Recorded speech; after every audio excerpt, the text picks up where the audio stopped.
introduce the meeting. My name is Finn. I've been asked to chair the meeting. I'd like to welcome all the comrades to this meeting of the Works International Network, an international organisation that tries to draw together the struggles of workers throughout the world and to give a central coherence to the policies around socialism and Marxism. Generally speaking, we have discussions most weeks, and today the discussion is going to be about India, Sri Lanka, and Pakistan. But if we could watch the film now, and then speakers afterwards. And like Roger, I want to give a particular welcome to Nodeep Kaur, who is experiencing a lot of personal difficulties in terms of imprisonment and torture and stuff. So a particular welcome you on behalf of WIN to yourself. And thank you for coming to our meeting. Okay, comrades, then, if we're going to have the video shortly. Now let me come to CAA. The reason why we are protesting. Let me tell you first the root of CAA. In Germany, what Hitler did, what Nazis did to Jewish people, 60 lakh Jewish people, by putting them into detention centers and the genocide that happened. MS Golwalkar, the RSS ideologue, appreciates that. India should learn from that. From a book and the page number, I'll tell you that. We and our nationhood defined, written by MS Golwalkar, page number 87 and 105. Please read that. That is what Amit Shah follows. Golwalkar is their god. CAA is a complete, it has its root in that. Here, this step is where they are segregating us based on our religion. Let me tell you something. If Hindus think, oh, we are safe, no, we are not. This will exchange. Now it is religion. Then it becomes about language. Then it becomes about caste. So don't stop. Don't think you're safe just because you're Hindu. No, you're not.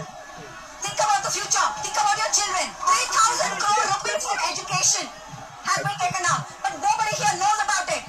Why? Because they have made us concentrate. They have diverted us from the economic issues, from unemployment issues to CAB.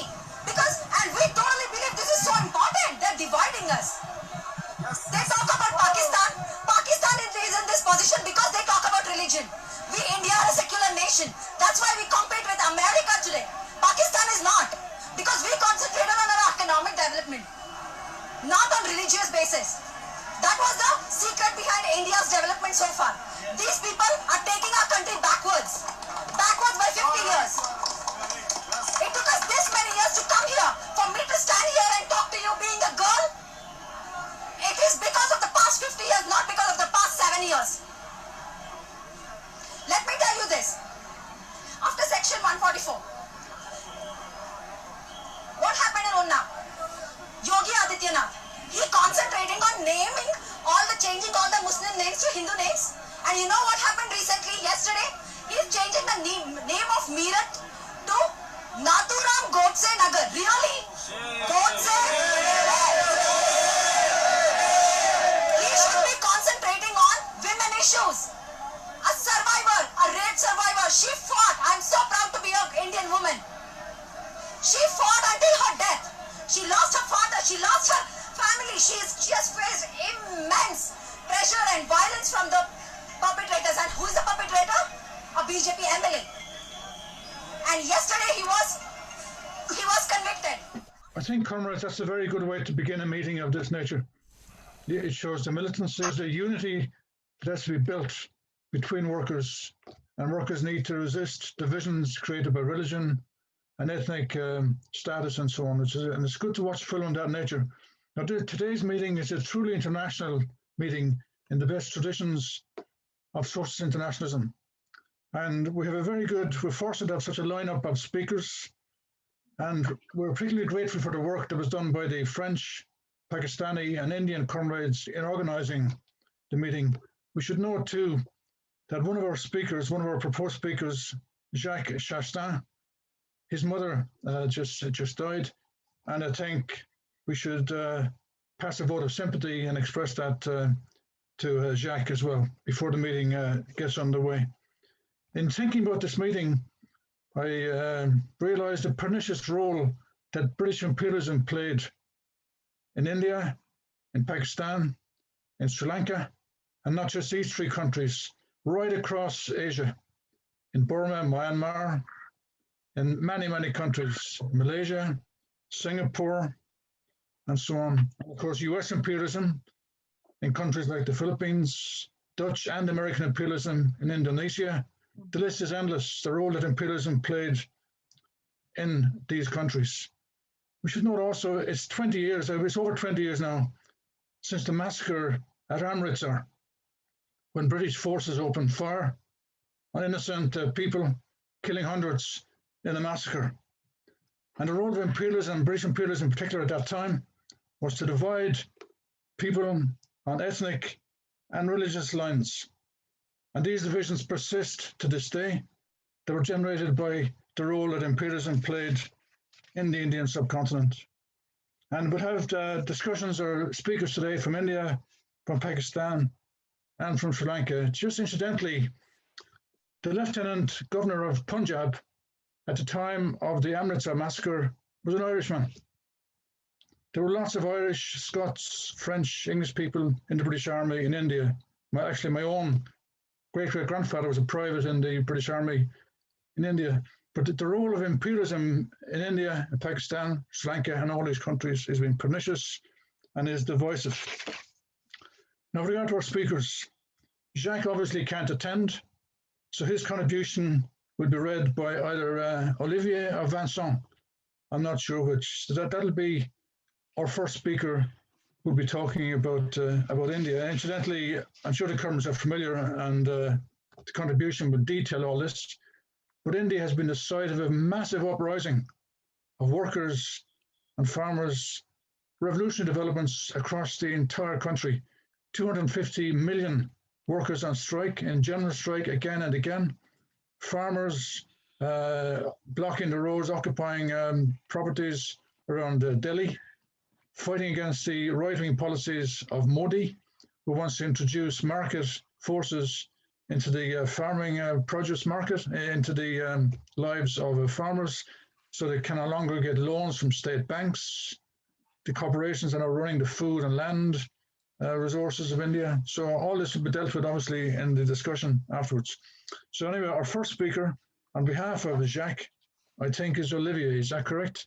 Now, in terms of time, we'd like to finish the meeting by 6 o'clock, which would give us a 2-hour long discussion.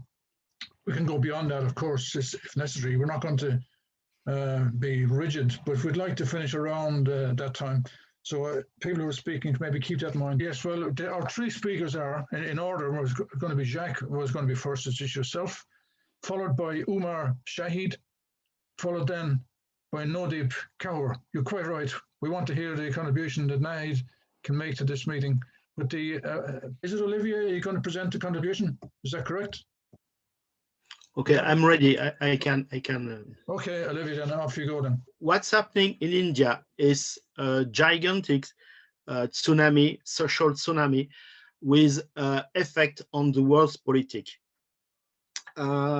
India, with 28 states and 8 territories, is about 1,400,000,000 people. That's three times the scale of the European Union. What is very important is to see the opposite between a social state with very like the Middle Age, in full contradiction with what is going with the development of capitalism in India, and with, for instance, the existences of caste and the fate and the oppression that are suffering the dalit. We can consider that there are some particularities about the Indian peasantry, and to consider that the movement with unfolding now is a proletarian uprising, because a big part of the peasant in the people working in the countries are farming workers for wage, and there's a lot of people who are little farmer but were know a great deal of economical independence. We're not going to become big capitalists, and because until now, with how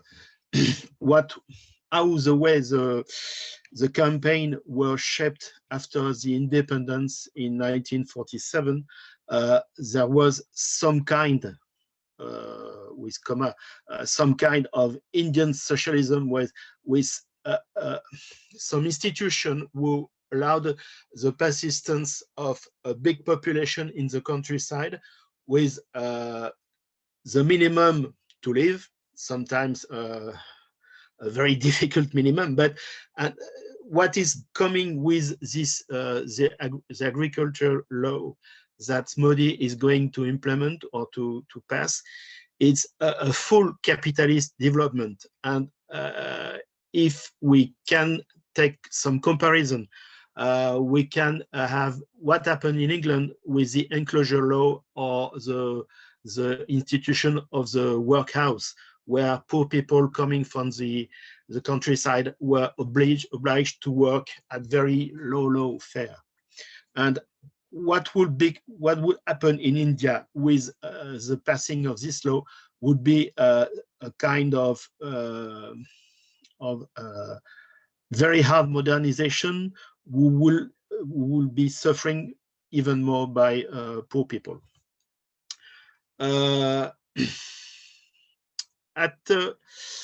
When Modi takes the power through his way to power,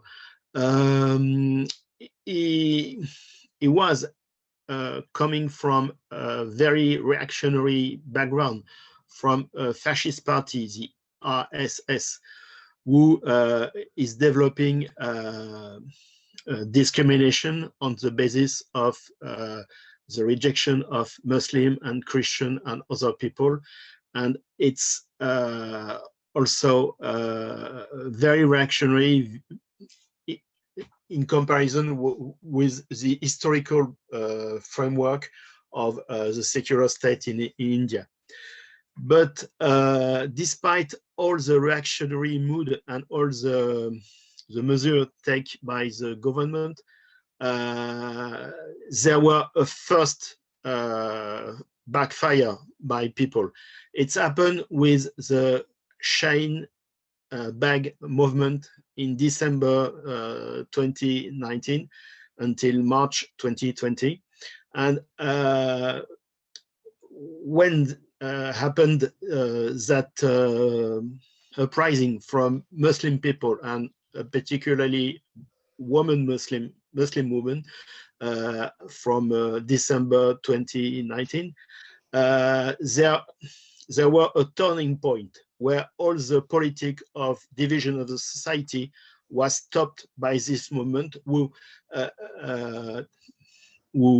gave the birth to a general strike on 8th January 2020, with 250 million workers going on strike, the first biggest strike ever seen in India. And unfortunately, the union leaders don't give following to that movement. But we think that at this moment, the mood influenced by this reaction to the oppression delivered by Modi and his gang, this helped the beginning of growing contestation of all the the line of the government. And at that moment occurs the COVID epidemic, and Modi tried to take advantage from the pandemic to squash the movement. And the way by which there was a police enforcement of confinement from the 24 March with the rolling back of people towards the village, and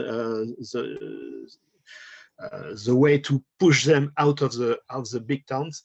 There was a very difficult situation with 50 to 80 million people who were sacked off and who were like migrants inside their own country. And it was a very hard suffer, with people walking for hundreds or thousands kilometers to go back home and at strike after strike, there comes a moment where people said enough is enough. And it's by the mobilization from June, with the first demonstration, who were going to take size until September. And particularly in 2 states in the north, there were 2 months of demonstration in Punjab and in Haryana, with complete villages, with the movement incorporated a lot of people from dalit caste and from women, who organized the blockade of national railway and the national autoroute, the big way. So it was that was the beginning of the struggle. Was led by a coordination named AIKSCC, was a coordination of about 330 up to 500 peasant organization, and this succeed to put enough pressure to oblige the union leader to call for a general strike on 26 November 2020. And that day there were 250 million strikers and dozens and dozens of millions of peasants in the street, on the road, and the demonstration. Unfortunately, at the same time, the union leader don't want or don't think to give a following to that mobilization. And at that time, there was a new strike, a new general strike, with a blockade of the big roads on the 8th of December. And after that, the leadership of the movement decided to organize a march on Delhi with the explicit goal to against the government of Modi. And there appear a new coordination, who is called the SKM. The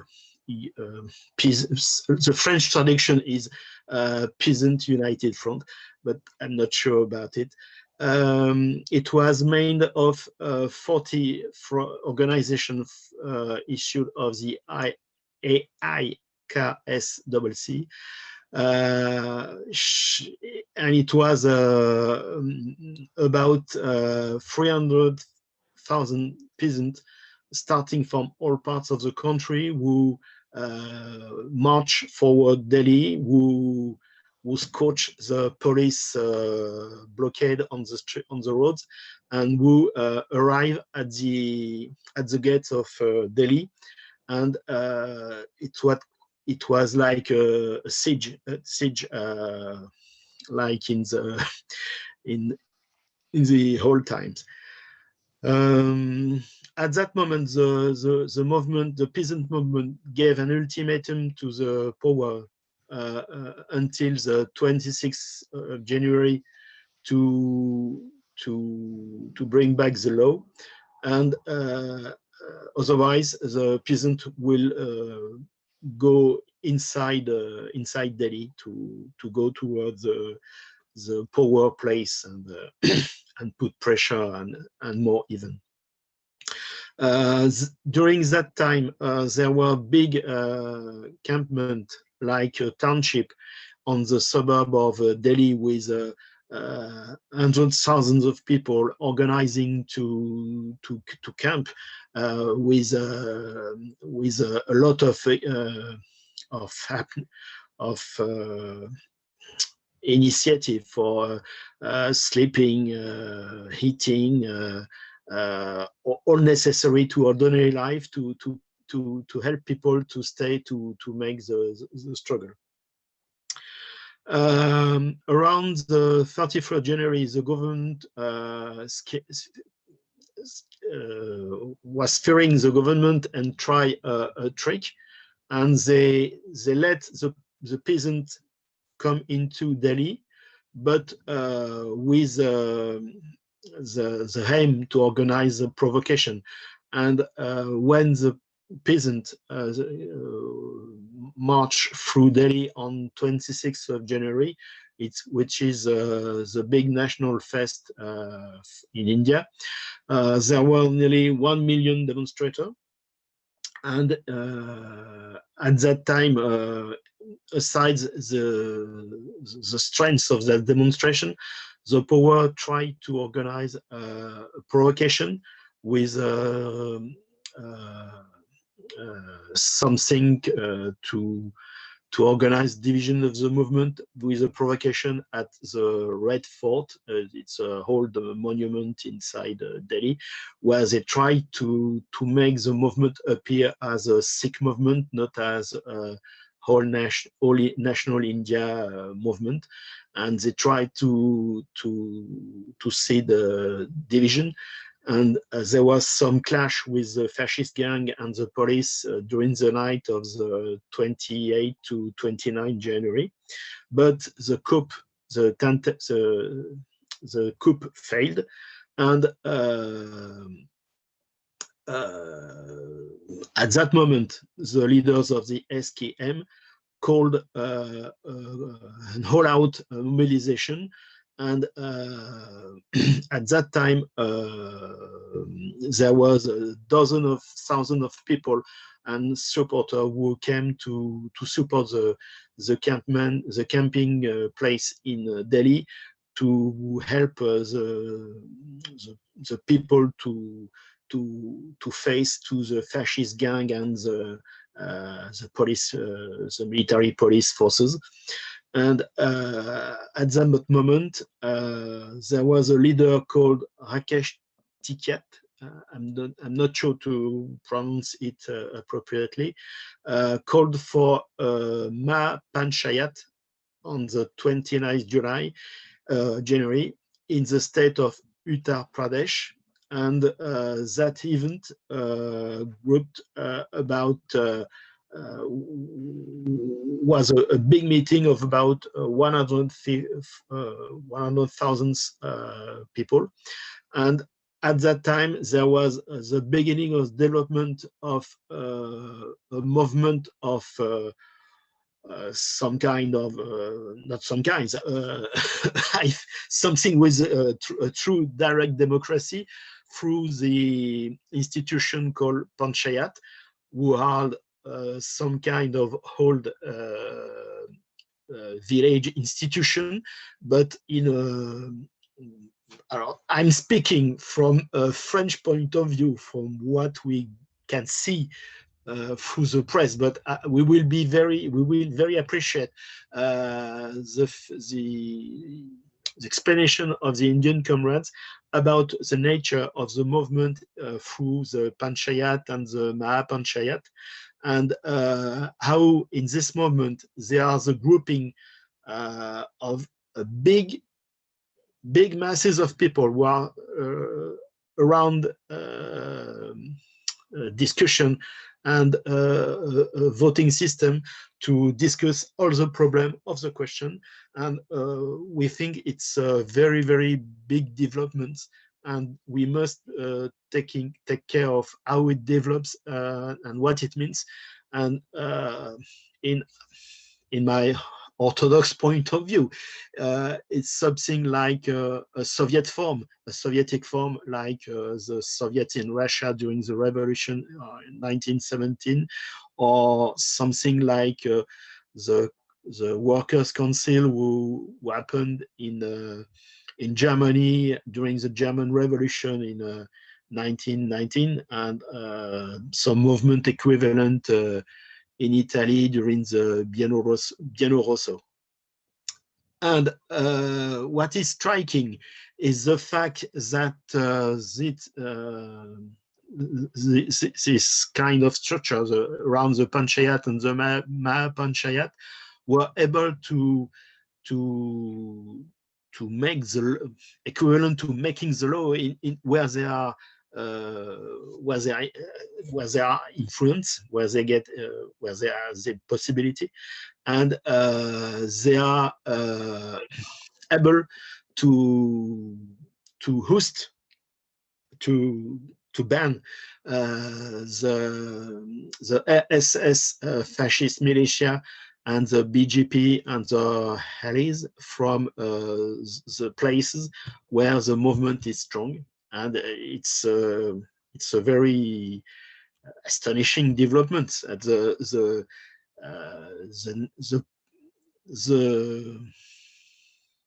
party in power with Modi is unable to stay in the campaign, in the countryside, in the villages, and people are hosting them, are outing them, and they, hey, go, we ban you. It's a very strong development. At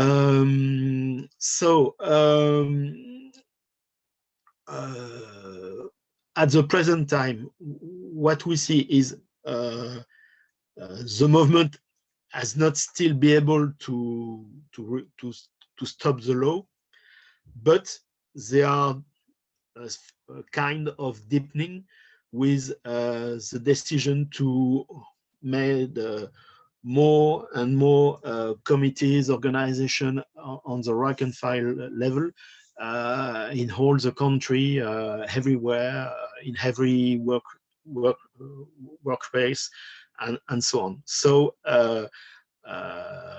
even if around the 26th January the movement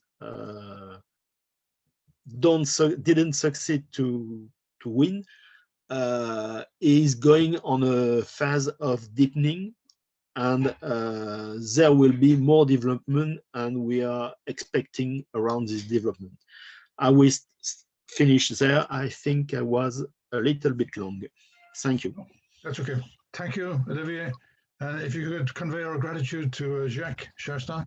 Well, you're correct in asking for speakers. We expect to have speakers from India, Sri Lanka, Pakistan during the course of the discussion. But our second speaker today is Umar Shahid, who's speaking on behalf of the Pakistan Trade Union Defense Campaign. So, Umar,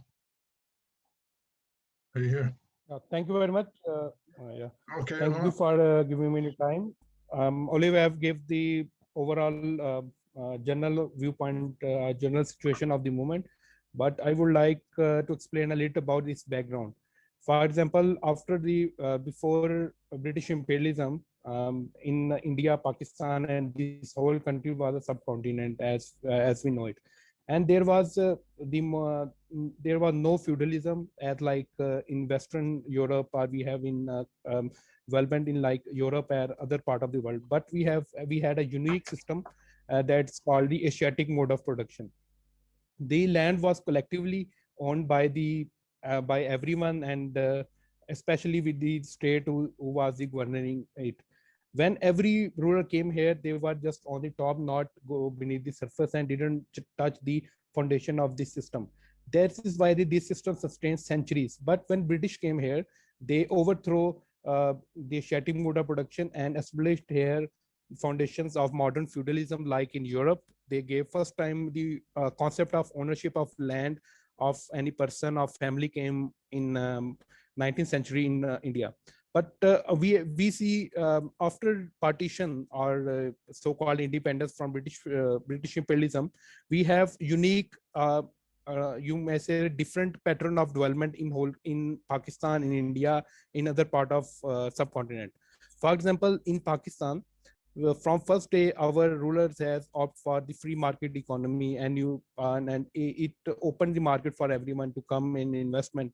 And the Pakistan from the first day was more leaned on the international world bank's donation, that especially from United States donation. So it offers everything open in industry. We had from day first monopolies coming from abroad and other. But on the contrary to Pakistan, the Indian development did not follow like new liberalism or the free market economy, but it was based on the state capitalism. As my previous speaker Olivier mentioned, that was Indian social, that is called Indian socialism, but that was more kind of state capitalism. And Nehru's it also called Nehruvian version of socialism. In this system, in this former system, we had this system sustained till the 90s, 1990s, till the fall of Soviet Union. In this, we had state intervention in industry, heavy state involvement in agriculture and other part. And for example, in agriculture, we had agriculture development program since day first of Indian independence. In this system, uh, they had developed what you can say the common markets for their goods. These are called the agriculture produce market committees, which were formed in whole India. Gradually, we are seeing that these were reduced to just many big states like Haryana and Punjab. They are still have these kind of APMs, where they get a mandatory support price from the state. For example, if there is market, if a farmer is going to buy his crop or going to harvest something, state ensures his state always ensured him a good return. And despite of these things, they had marvelous irrigation system in India, especially in Punjab, in Haryana, and other part of India, where they had world-class irrigation system that was introduced by the British imperialism, but India has more developed it. Third thing important is this: in these states, that the agriculture land is so much fertile, and you have cheap subsidized input cost. For example, you have subsidized diesel, but petroleum prices were subsidized by the government. And these all ensured a good return and heavy return for the farmers. For example, our ordinary Punjab farmer was much more leaned and much more focused on the government sports. But we are seeing the new liberalism attacks on working class from a long time. But the Modi regime has intensified these attacks. For example, they introduced FDI, they allowed foreign direct investment, including the most critical industries like defense industry. They allowed the FDI to foreign direct investors to come here and invest and reap their benefit. And similarly, they are going to privatize in the world's largest railway system, that is Indian Railway. They are going also to privatize it. So we cannot see Indian farmer movement as an isolated movement. There are movements, especially against the Modi's neoliberal policies. For example, just in video and just the Oliver explained that there was a marvelous movement against CAA. That was more kind of nationalist movement when we have citizen law amendment, and these were tactics were used to divide and rule. Actually, Modi and other right-wing populist leaders have nothing to offer to their message. Uh, they have nothing to offer other than the capitalism or the crony capitalism, in fact. So what they are doing, actually, they are doing nationalism. Modi is playing card of nationalism in every sector of economy. They are actually dependent more on nationalist policies rather than having the market affair. So there are three laws which were passed in the last September, in September 2020. First law is called Farmers Produce Trade and Commerce Promotion and Facilitation Act. Second law is Farmers Empowerment and Protection Agreement on Price Insurance. And third law was Farm Services Act, Essential Commodities Amendment Act. These laws are actually meant to corporate the agriculture sector. And these laws aim to eliminate the agriculture produce market committees and leave the prices of the produce at the mercy of market forces. For example, the state buys the whole crops harvest of the farmers and distribute at subsidized prices. We have in India largest FCI, that is called Food Corporation of India, that actually buys these harvests.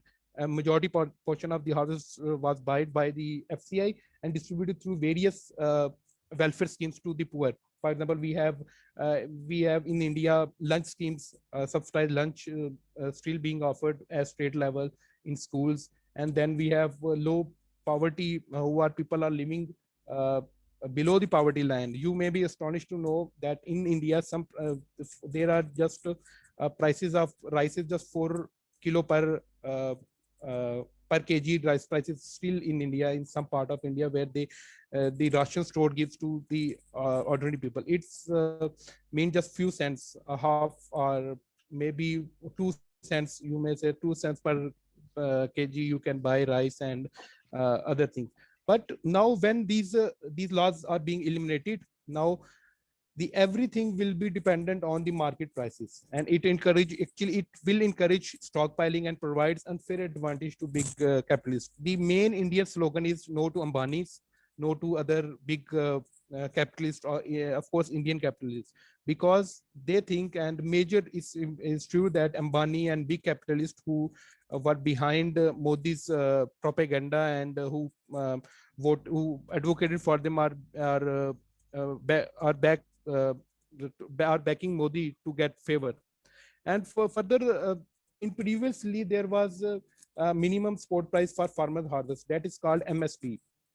Now when this model will be removed and open competition will come, then what we will see, then we will see the FDI coming, the big corporations are coming, because ordinary farmer don't have enough resources to build big or large warehouses. So they don't have such a transportation system exactly. So these laws aim to eradicate all state interference in agriculture and allow market forces to determine prices of crops. That is just only one point. And that these laws will liberate the agriculture by limiting the role of mandis by offering tax free rate outside the mandis.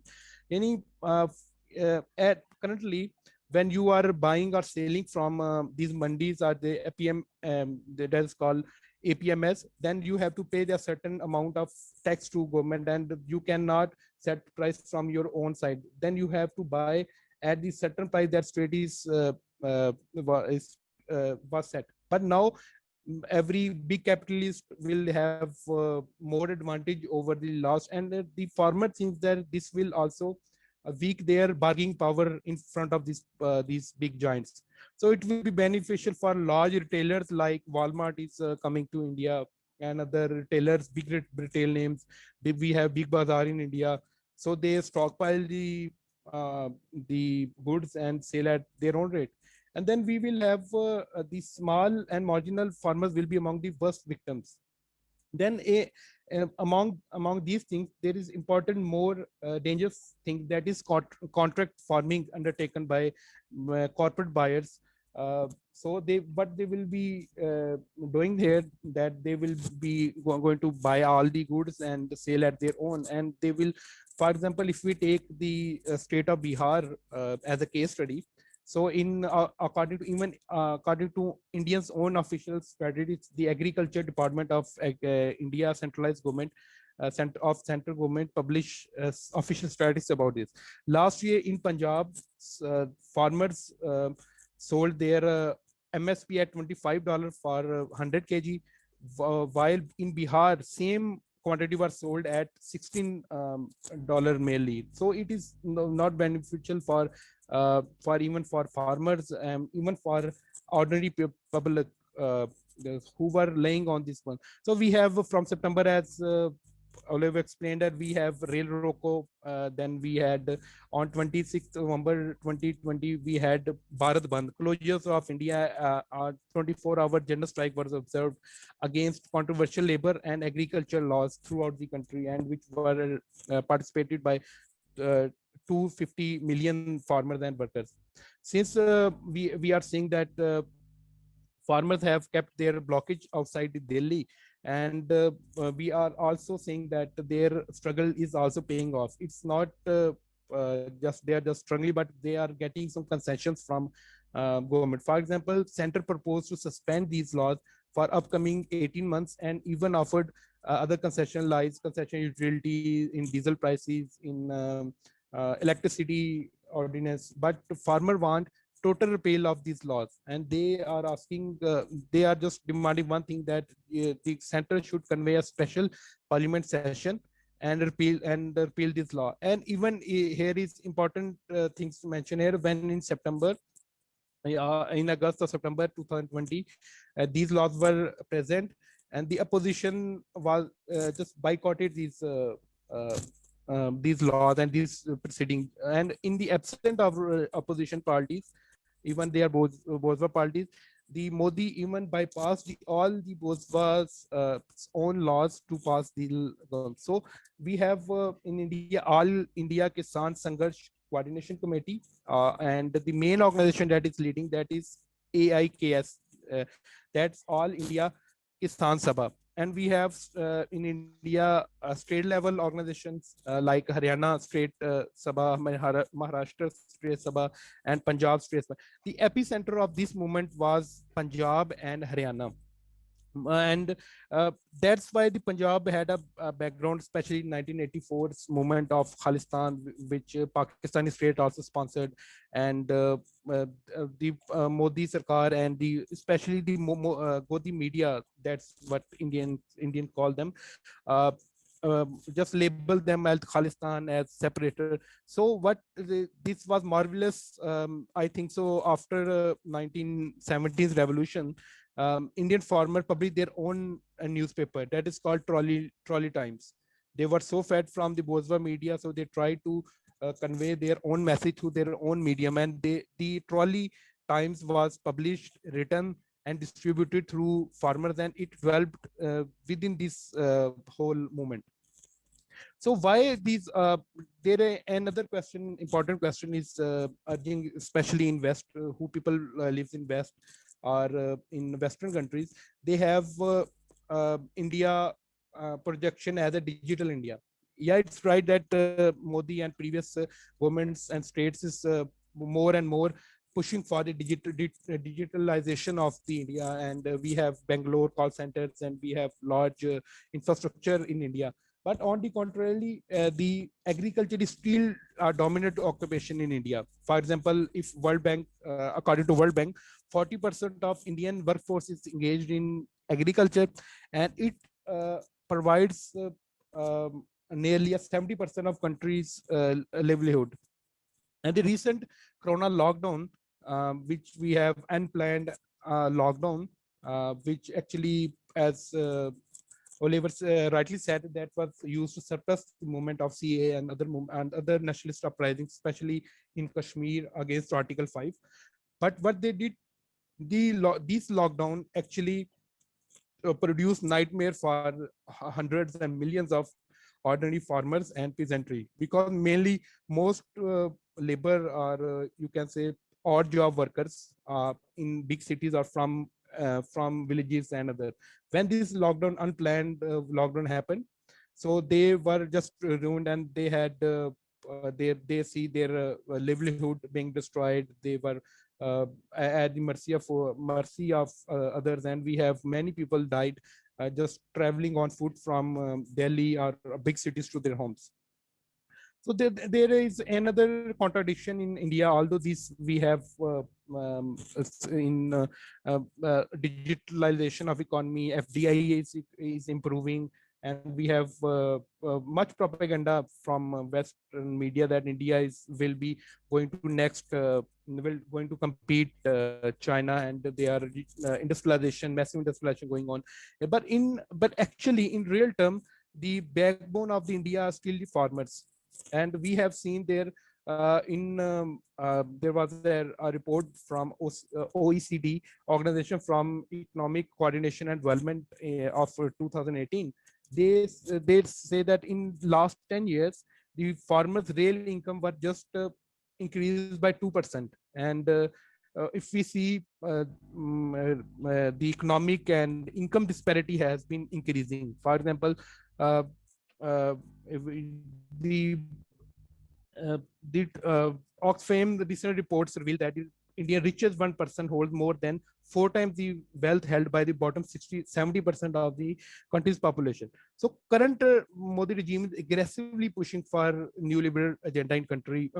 Yeah, also we have amendment in labor laws. For example, in many states, the concept of 12 hours working day, and there was is no limitation on official working days now. And for what we have found from 1886 Chicago to current, again we are going back into sweatshop like condition in 19th century and uh, 18th century of Europe. And with Modi's Sarkar's slogan of one nation, one market, actually it is fueling nationalism.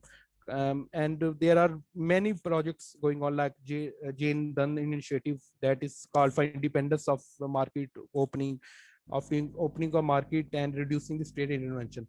What so we are seeing the farmer struggle is very remarkable moment as the country's strongman Modi, as he suppressed the CA movement, he suppressed the Article 5 movement, but he's unable to suppress this movement at this time. And we have marvelous students movements in the recent times.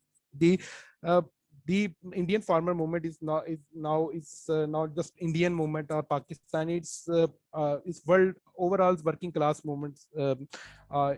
Has it become the international and global focal point of all struggles. But we are seeing there are many their bravo and their heroism. There are many visible farmers movements limitation also. As Marxists, we understand, as Trotsky also wrote on this, the role of peasantry um, in the society, and the peasantry, it does not have an independent action because it's always working class who leads and who bring change. If we see uh, just now in India, only 6% of farmers could sell their produce to government agencies. A large portion of farmers still consist of landless farmer, and we have piles of, for example, societies of society among farmers are also on rampant. For example, national crime states that there every day in India, 28 farmers commit suicide. The top states which are Maharashtra, Karnataka, Andhra Pradesh, Madhya Pradesh, Telangana, and Chhattisgarh accounts for 83% of overall suicides. And more often due to the large informal economy of India. Still, India's largest economy is still informal, and most of hard-earned farmers' profit go to paying high interest rate to private lender.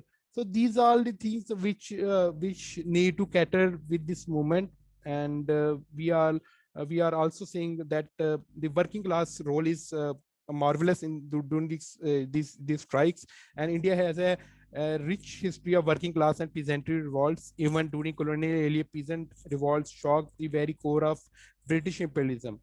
Even independence India have seen many tremendous farmer movement like but however the degeneration of the communist parties of India, and we are saying although they had marvelous general strikes in the recent times, but even during these recent times we are seeing the privatization plan didn't stop. Even it's gone on with rampant. For example, Indian railway is privatized at lightning speed. Air India is being privatized, and there is just a struggle going on.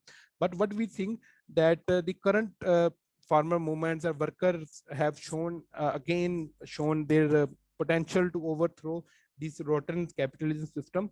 So now it's up to the unity of working class and farmers to turn this movement into an open rebellion against capitalism and pave way for the revolutionary overthrow of the current system and replacing with the socialist economy that will not uh, this will not just Indian revolution, but if if capitalism overthrown in India, then whole world will be see a new India, and we will see how these things going, and our whole journey of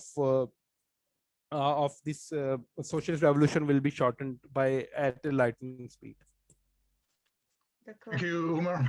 It's a very significant contribution and some very important theoretical points there about the role of imperialism and how, in particular, nationalism and religious division can be used by Modi to protect the capitalist system. So at the same time as he's trying to get popular support on a religious basis, he's privatizing, as you've explained, sections of industry, looking for FDI, and maintaining the grip of capitalism on the system. So thank you again for that important contribution.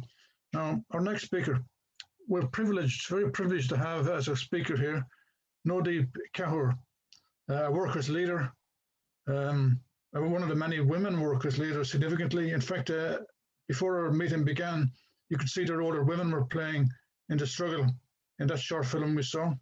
And Nodeep herself was an industrial worker, is an industrial worker in Delhi, and was arrested for protesting outside a factory and was imprisoned and tortured in prison. And she's now, we're very fortunate to have her here. She's now an international celebrity because the daughter of Kamala Harris became familiar with the struggle that Nodeep was involved with and conveyed the information, obviously, to Kamala Harris. So I'd like to say we're very privileged to have Nodeep as our next speaker, who will be able to explain, no doubt, the situation as it's developing in the organized working class movement in Italy. We should also note that Nodeep is a dalit, which makes her doubly attacked in terms of her own status, because it's a low status symbol that's used in India. But it doesn't seem to worry Nodeep. She's a workers' leader, a significant leader, and we're very glad to introduce her now to speak to this gathering of women. So Nodeep. Hindi में बोल सकती हूँ मैं क्या? I can translate for you if you say so. You have to.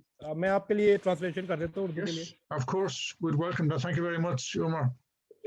Just Nodeep, आप एक line बोल के थोड़ा pause कर लीजिएगा. So I can translate, then you begin. So everyone can understand your conversation. Yes. ठीक है जी. मैं नवदीप कौर मजदूर अधिकार संगठन से हूँ. सब तो पहले मैं सबका धन्यवाद करना चाहती हूँ कि इस प्लेटफॉर्म पे मुझे बोलने का मौका दिया गया. I'm from Mazdoor Union, and I would like to thank you to everyone for having me and let me speak here. और अभी हमारा जो संगठन है मजदूरों के अधिकारों के लिए लगातार जो लड़ता रहा है और आगे भी हम लोग ये लड़ाई जारी रखेंगे क्योंकि सब दुनिया में मेरे लिए आवाज उठाई गई. वो यही कारण रहा है कि लगातार से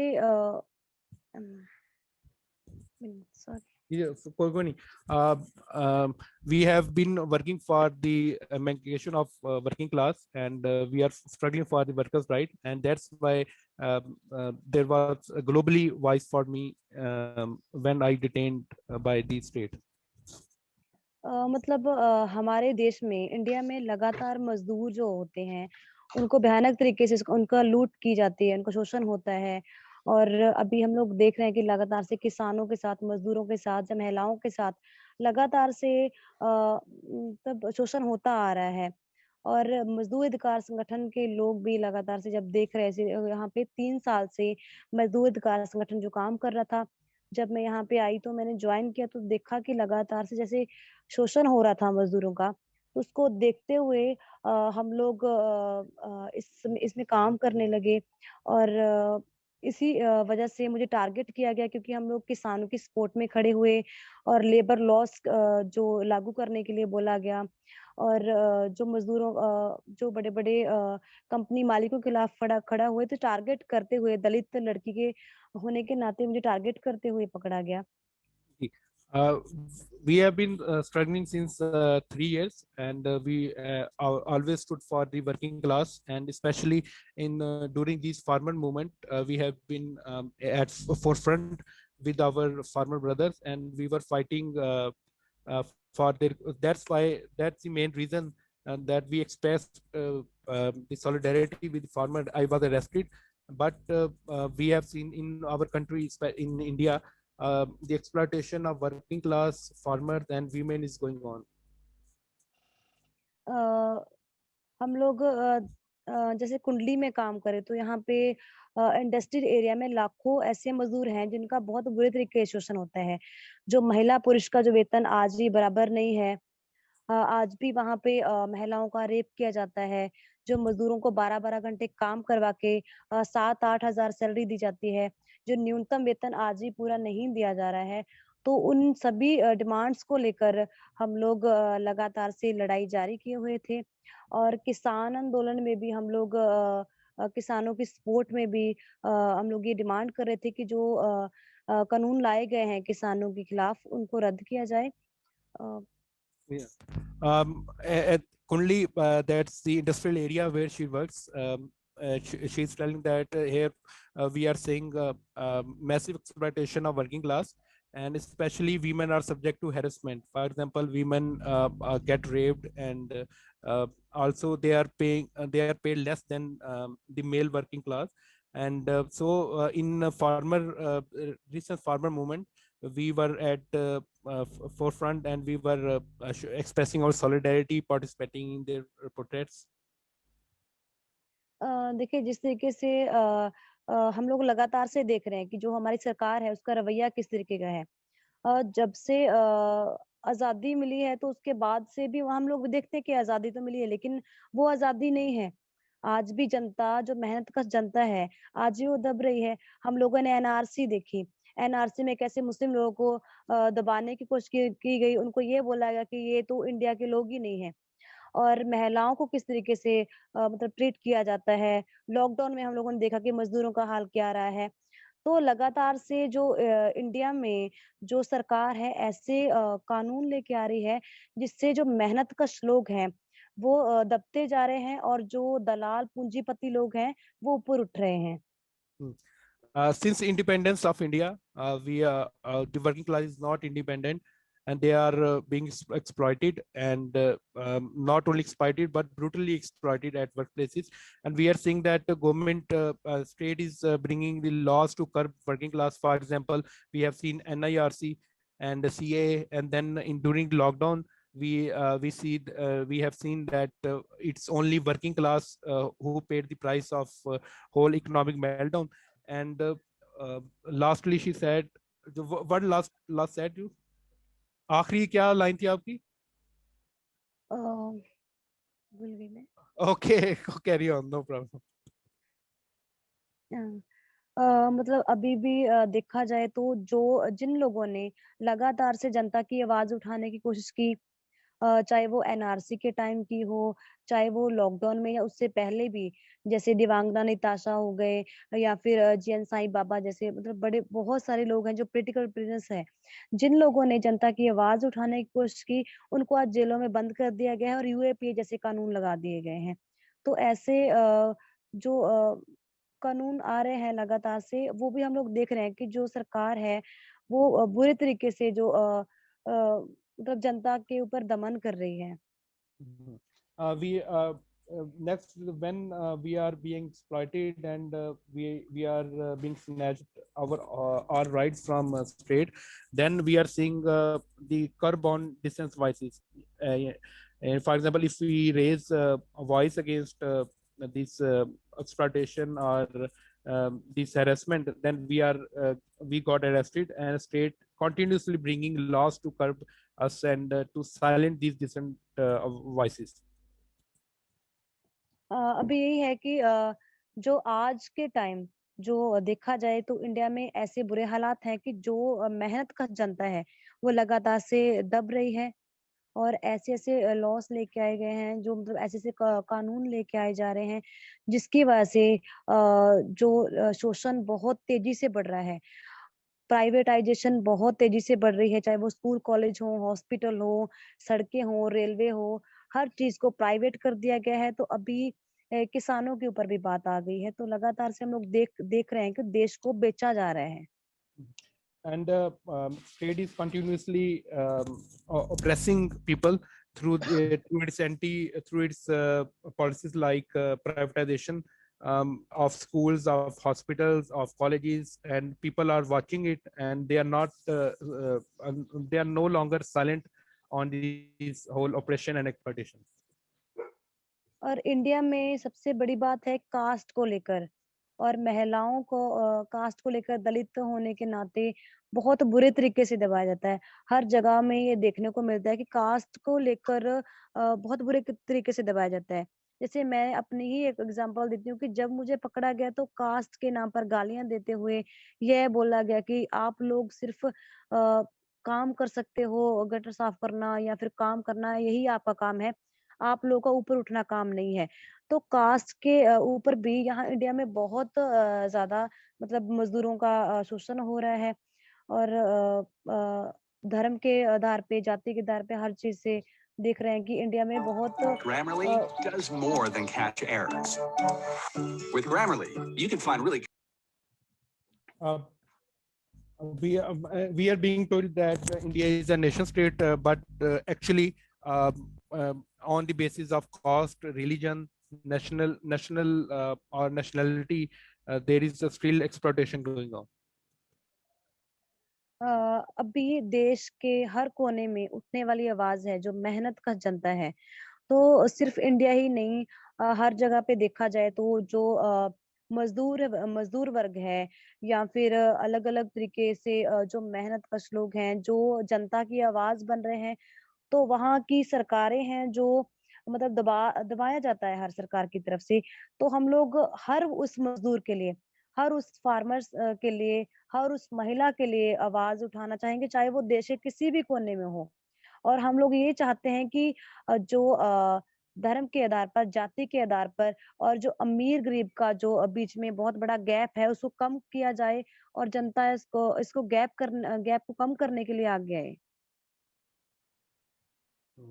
We are seeing everywhere in almost in every state of India, the same laws are being introduced, and everywhere we are seeing oppression and exploitation of working class. We are not speaking for particular caste or particular area, but we speak about whole working class of India. और मैं जिस तरीके से लगातार से लोग ये जानना चाहते हैं कि नवदीप कौर कौन है, या अलग-अलग तरीके से जो न्यूज़ आ रही हैं, तो अभी मैं उस चीज़ के बारे में बताना चाह रही हूँ जिसकी वजह से आज इतना जो हाईलाइट हो रहा था ये मुद्दा। And now I would like to tell all of you who about Nodeep Kaur, about me, why there is so much hype or discussion about Nodeep Kaur, what I have done and what's my story. मेरा नाम नवदीप कौर है और मैं मजदूर अधिकार संगठन की एक लड़की हूँ, जहाँ से मैंने और हमारा जो संगठन है 3 साल से लगातार काम कर रहा था, और मैंने बचपन से लेकर अभी तक मैंने जैसे देखा है कि मजदूरों के साथ कैसे बहुत गलत बिहेवियर होता है, मजदूरों के साथ बहुत उनको टॉर्चर किया जाता है, या फिर किसानों के साथ, महिलाओं के साथ अलग-अलग तरीके से उनका शोषण होता है। तो हमने अपने बचपन से ही अपने मदर से सीखा, क्योंकि मेरे मम्मी भी लगातार से ऐसे प्रोटेस्टों में जाते रहे हैं, लोगों की आवाज बनते हैं, तो उनको सीखते हुए मैं बचपन से जैसे मैंने सुर्ख संभाली, और अभी तक मैं मतलब इन चीजों में लगी हुई हूँ। Yeah, we are seeing different kind of protests and exploitation, and there are protests going on in India. Actually,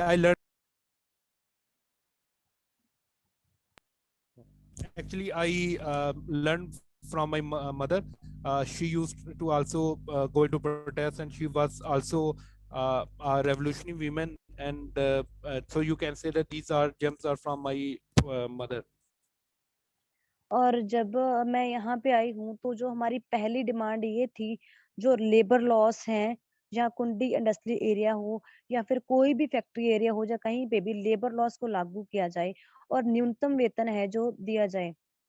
और जितना भी हर जगह पे देखा जा रहा है कि जो फैक्ट्री एरिया में लोग काम करते हैं, वहाँ पे उनको जो न्यूनतम वेतन वो दिया जाता है, उससे बहुत कम। जैसे न्यूनतम वेतन यहाँ पे कुंडी एरिया में 9,319 रुपए है, लेकिन 5-6 हज़ार मज़दूरों को दिया जाता है 12-12 घंटे। तो हमारी जो फर्स्ट डिमांड ये थी कि लेबर लॉस हैं जो, मज़दूरों की सुरक्षा के लिए हर जगह पे लागू किए जाएँ, और जो न्यूनतम वेतन है वो मिलना चाहिए, और जो मज़दूरों के लॉकडाउन से पहले के रुके हुए जो वेतन है, उनको मिलना चाहिए। First of demand of our struggle or our movement was to raise minimum wage in Kundli industrial area and whole industrial area. Although government has announced 19,000 Indian rupees minimum wage, but working class workers, ordinary workers, are being paid just only 5,000 rupees for 12-hour working day. So we raised, first of all, we raised voice for this exploitation and this oppression. और जो कंपनियों में ऐसा होता है कि महिलाओं और पुरुषों का वेतन बराबर नहीं है। हालाँकि कानूनी तौर पे देखा जाए तो बोला तो ये जाता है कि महिला और पुरुष का वेतन बराबर है, लेकिन वो वेतन बराबर नहीं है। आज भी महिलाओं को कम वेतन दिया जाता है, काम बहुत ज़्यादा लिया जाता है, और पुरुषों को वेतन मतलब उनसे थोड़ा ज़्यादा दिया जाता है। ऐसा नहीं है कि उनको भी पूरा ही दिया जाता है, लेकिन ज़्यादा महिलाओं से ज़्यादा दिया जाता है। और ये है कि पुरुषों और महिलाओं का वेतन बराबर होना चाहिए। और यही है कि जो भी सुरक्षा को लेकर है, मज़दूरों की सुरक्षा को लेकर जो कानून बनने चाहिए और लागू होने चाहिए, और जो अभी लेबर कोड बिल लाए गए हैं, जैसे 8 घंटे का टाइम बढ़ा के 12 घंटे कर दिया गया है, यूनियन बनाने का अधिकार छीन लिया गया है, और First of all, and secondly, women are paid far less. For example, she just told that the minimum ordinary worker is being paid only 5,000 for a 12-hour working day. Women are paid far less than this amount, and we are actually fighting for this. That our second demand is that women and male workers should be female and male workers should be paid equally. And we are seeing the amendments in labor laws, and which made the legal working day in India is now, according to law, is of 12 hours, not of 8 hours, and there are privatization going on. So we are fighting all these anti-workers laws. और जैसे किसान आंदोलन को लेकर जब हम लोग जब किसान आंदोलन शुरू हुआ है, तो जो भी मजदूर थे, हमारे जो मजदूर अधिकार संगठन के सारे लोग इकट्ठा होके वहाँ पे एक हड़ताल करते हैं, और वो हड़ताल 2000 से ज्यादा करीब 2000 से ज्यादा जो मजदूर थे, और उसको मार्च करते हुए हम लोग किसान आंदोलन का समर्थन करते हुए उनकी मांगों को जायज ठहरा रहे थे, क्योंकि देखिए जो उनके खिलाफ कानून लाए गए हैं, जिसमें सीधा-सीधा प्रभाव मज़दूरों पर भी पड़ने वाला है, कि जो उन्होंने बोला है कि आप कितनी भी लिमिट में स्टॉक कर सकते हो। तो सीधा प्रभाव मज़दूरों पे पड़ने वाला है। तो हम लोग इसीलिए उनकी सपोर्ट भी कर रहे थे, जिसमें मज़दूर किसानों के साथ मज़दूरों को जोड़ा जा रहा था। तो सबसे बड़ा टारगेट इसलिए भी किया जा रहा था कि मैं किसानों के साथ या फिर मज़दूर अधिकार संगठन किसानों के साथ मज़दूरों को जोड़ रहा है। As in India now, the controversial labor laws don't allow you to form trade unions or sustain trade unions. So we are also fighting for fighting for labor rights. Although we had a successful 2,000 militant workers strike in our area in support of farmers, and we had a militant rally from our industrial area to farmer protest to express solidarity with the farmers. And we are talking about farmers and working class unity to fight against Modi Sarkar. That's why we are more under pressure or more under attacks from the Modi Sarkar. और जैसे हम लोग वेतन दिलाने के लिए लगातार जा रहे थे, तो जो कंपनियों में हर जगह पे कंपनियों की कुछ प्राइवेट टीम होती है, गुंडों की टीम होती है, जैसे कुंडली में क्विक रिस्पांस टीम है, जो मतलब लगातार हम पर हमले कर रही थी, फायरिंग वगैरह भी की गई। तो वो टीम लगातार हमले कर रही थी, क्योंकि जो मज़दूर हैं, उनको आज भी हक नहीं दिया जा रहा है कि वो एक संगठन बना पाएँ। तो ये कुंडली के स्पेशल एसएचओ ने ये बात बोली है कि ये लोग संगठन बनाने की कोशिश कर रहे हैं। तो सबसे बड़ी बात ये है कि संगठन बनाना कोई गैर कानूनी काम नहीं है। अपने वेतन की माँग करना कोई गैर कानूनी काम नहीं है, जिसको अभी ये रूप दे दिया गया है कि ये जबरन वसूली है। और संगठन बनाना कोई गैर कानूनी नहीं है। तो यही है कि टारगेट किया जा रहा है कि मज़दूरों को अभी भी पता चल रहा है कि मज़दूरों को संगठन बनाने को लेकर भी इनको दिक्कत है, कि अगर मज़दूरों का संगठन बनता है, तो इससे सरकार को भी दिक्कत होगी। In industrial area, in whole industrial area of India, especially Har, Kondli and others, the factory owners have a private militia, like private goons who attacks on workers, and they curb, they don't allow worker to raise a voice, or even they are actually snatching away the collective bargaining rights from the working class, uh, because now state is afraid of working class organizing, and the more the state is acting on the behalf of capitalists who don't allow the unions to be formed in the industrial area. और मतलब जब हम लोग अपनी बात को जिस तरीके से ये तो कानूनी हमें मान्यता मिली हुई है कि हम लोग धरना प्रदर्शन करके अपनी मांग को डिमांड को उठा सकते हैं। लेकिन उससे पहले हम लोगों ने कोशिश की है कि पुलिस के पास जाया जाए, एफआईआर वगैरह दर्ज करवाई जाए, क्योंकि हम पर गोलियां वगैरह चलाई गई थी, हमले हुए थे। लेकिन पुलिस का ऐसा रवैया है इंडिया में कि जो जिनका पैसा है, जिसके पास पावर है, जो अमीर लोग हैं, उसी की पुलिस सहायता करती है, उन्हीं की पुलिस होती है। और पुलिस का जो चरित्र है इतना ऐसा है कि जो पुलिस बड़े-बड़े अमीर लोगों की जेब में घूमती है। तो हमारे साथ भी ऐसे हुआ, हम लोगों ने पुलिस के पास जा गए भी, एफआईआर दर्ज करवाने भी गए, लेकिन हमारे ही खिलाफ एफआईआर दर्ज की गई जबरन वसूली की। Mhm. And in this whole thing, the state armed forces, especially police, is acting as a lapdog of capitalists. And when we raise a voice against the goons of factory owners, or we try to organize, use our constitutional right to protest, right to organize, we were suppressed by them. So we went to a police station to register an FIR, to register a case against uh, this whole carnage or episode. So on we actually police didn't do anything against them, but they arrested us, and they registered fake cases against us, that we were responsible for this all mess which created in industrial zones. और जैसे उस दिन की घटना के बारे में अगर बताएं तो जो मीडिया के सामने पेश किया जा रहा है, या जो लोगों के सामने उन्होंने पेश करने की कोशिश की जब मैं जेल में थी, तो उसमें ये दिखाया जा रहा है कि लोगों ने पुलिस पे हमला किया।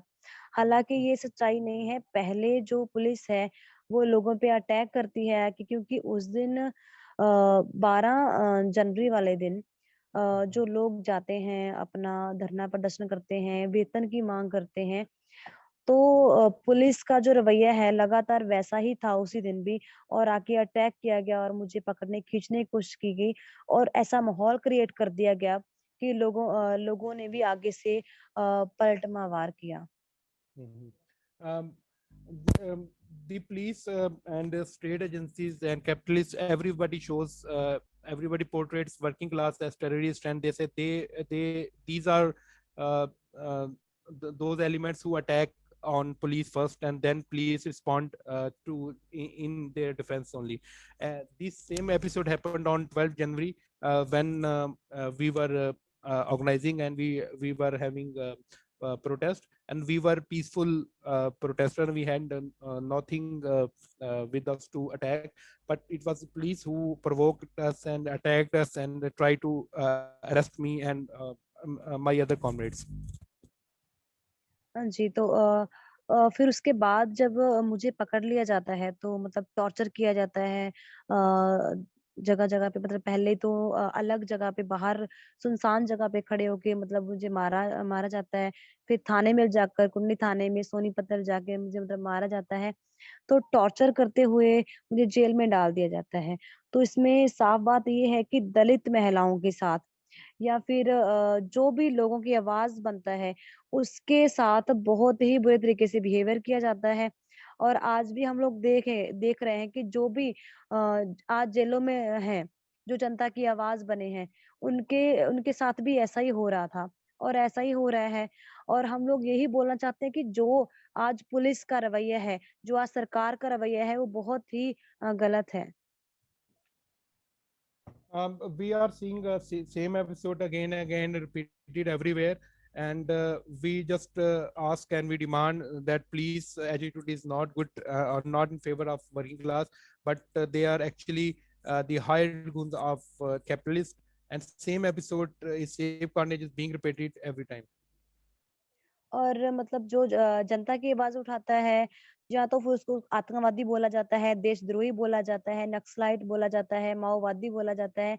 मतलब लगातार हम लोग देख रहे हैं कि जो कोशिश करता है कि भई आवाज़ उठाई जाए लोगों के लिए, तो उसको ऐसे देशद्रोही बोल के कुछ भी बोल के, उसको माओवादी बोल के, नक्सलवादी बोल के, ऐसा खालिस्तानी बोल के उनको जेलों में बंद किया जाता है।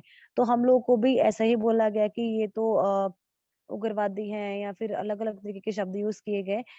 तो ये कोशिश की गई बता बोलने की कि हम लोग जो हिंसा भड़का रहे हैं और आंदोलन खराब करने की कोशिश की जा रही है। तो ये आरोप लगातार जो सरकार की तरफ से, उनके गुंडों की तरफ से लगाए गए। समझ में नहीं आया। And everybody in India who protest or raise his voice, he is labeled as traitor. He is labeled as Khalistani or Maoist or Naxalite, and government is trying to label to defame the struggle of working class or others. They just label them as traitor of country. और अभी भी हम जीते नहीं हैं, अभी भी हमारी जीत नहीं है, मेरी जस्ट बेल हुई है, लेकिन जो हमारी डिमांड्स हैं, वो आज भी पूरी नहीं हो पा रही है। आज भी जो मज़दूरों का शोषण लगातार हो रहा है, किसानों की माँगें जो अभी मानी नहीं गई हैं, जो काले कानून लेके आए हैं, वो अभी तक माने नहीं गए हैं, शिव कुमार अभी तक जेल में है, या बहुत सारे पॉलिटिकल प्रिजनर्स हैं, जो अभी भी जेल में हैं, बहुत सारे 26 जनवरी को लोगों को पकड़ा गया है, वो अभी भी जेल में हैं। तो जो हमारी माँगें हैं, अभी भी पूरी नहीं हुई है। और आज भी हमारी जीत नहीं हुई है। बस ये बेल हुई है लोगों की सपोर्ट की वजह से। We our victory is we are not yet victorious. My my just bail approved due to the pressure by global and countries working class and other globally protest, and it created pressure on state to grant me a bail. But still, our comrade Shiv Kumar is still in jail, and our workers' demand have not fulfilled yet. Farmers' demand have not fulfilled yet. So we cannot claim our movement is victorious, but we are struggling for it.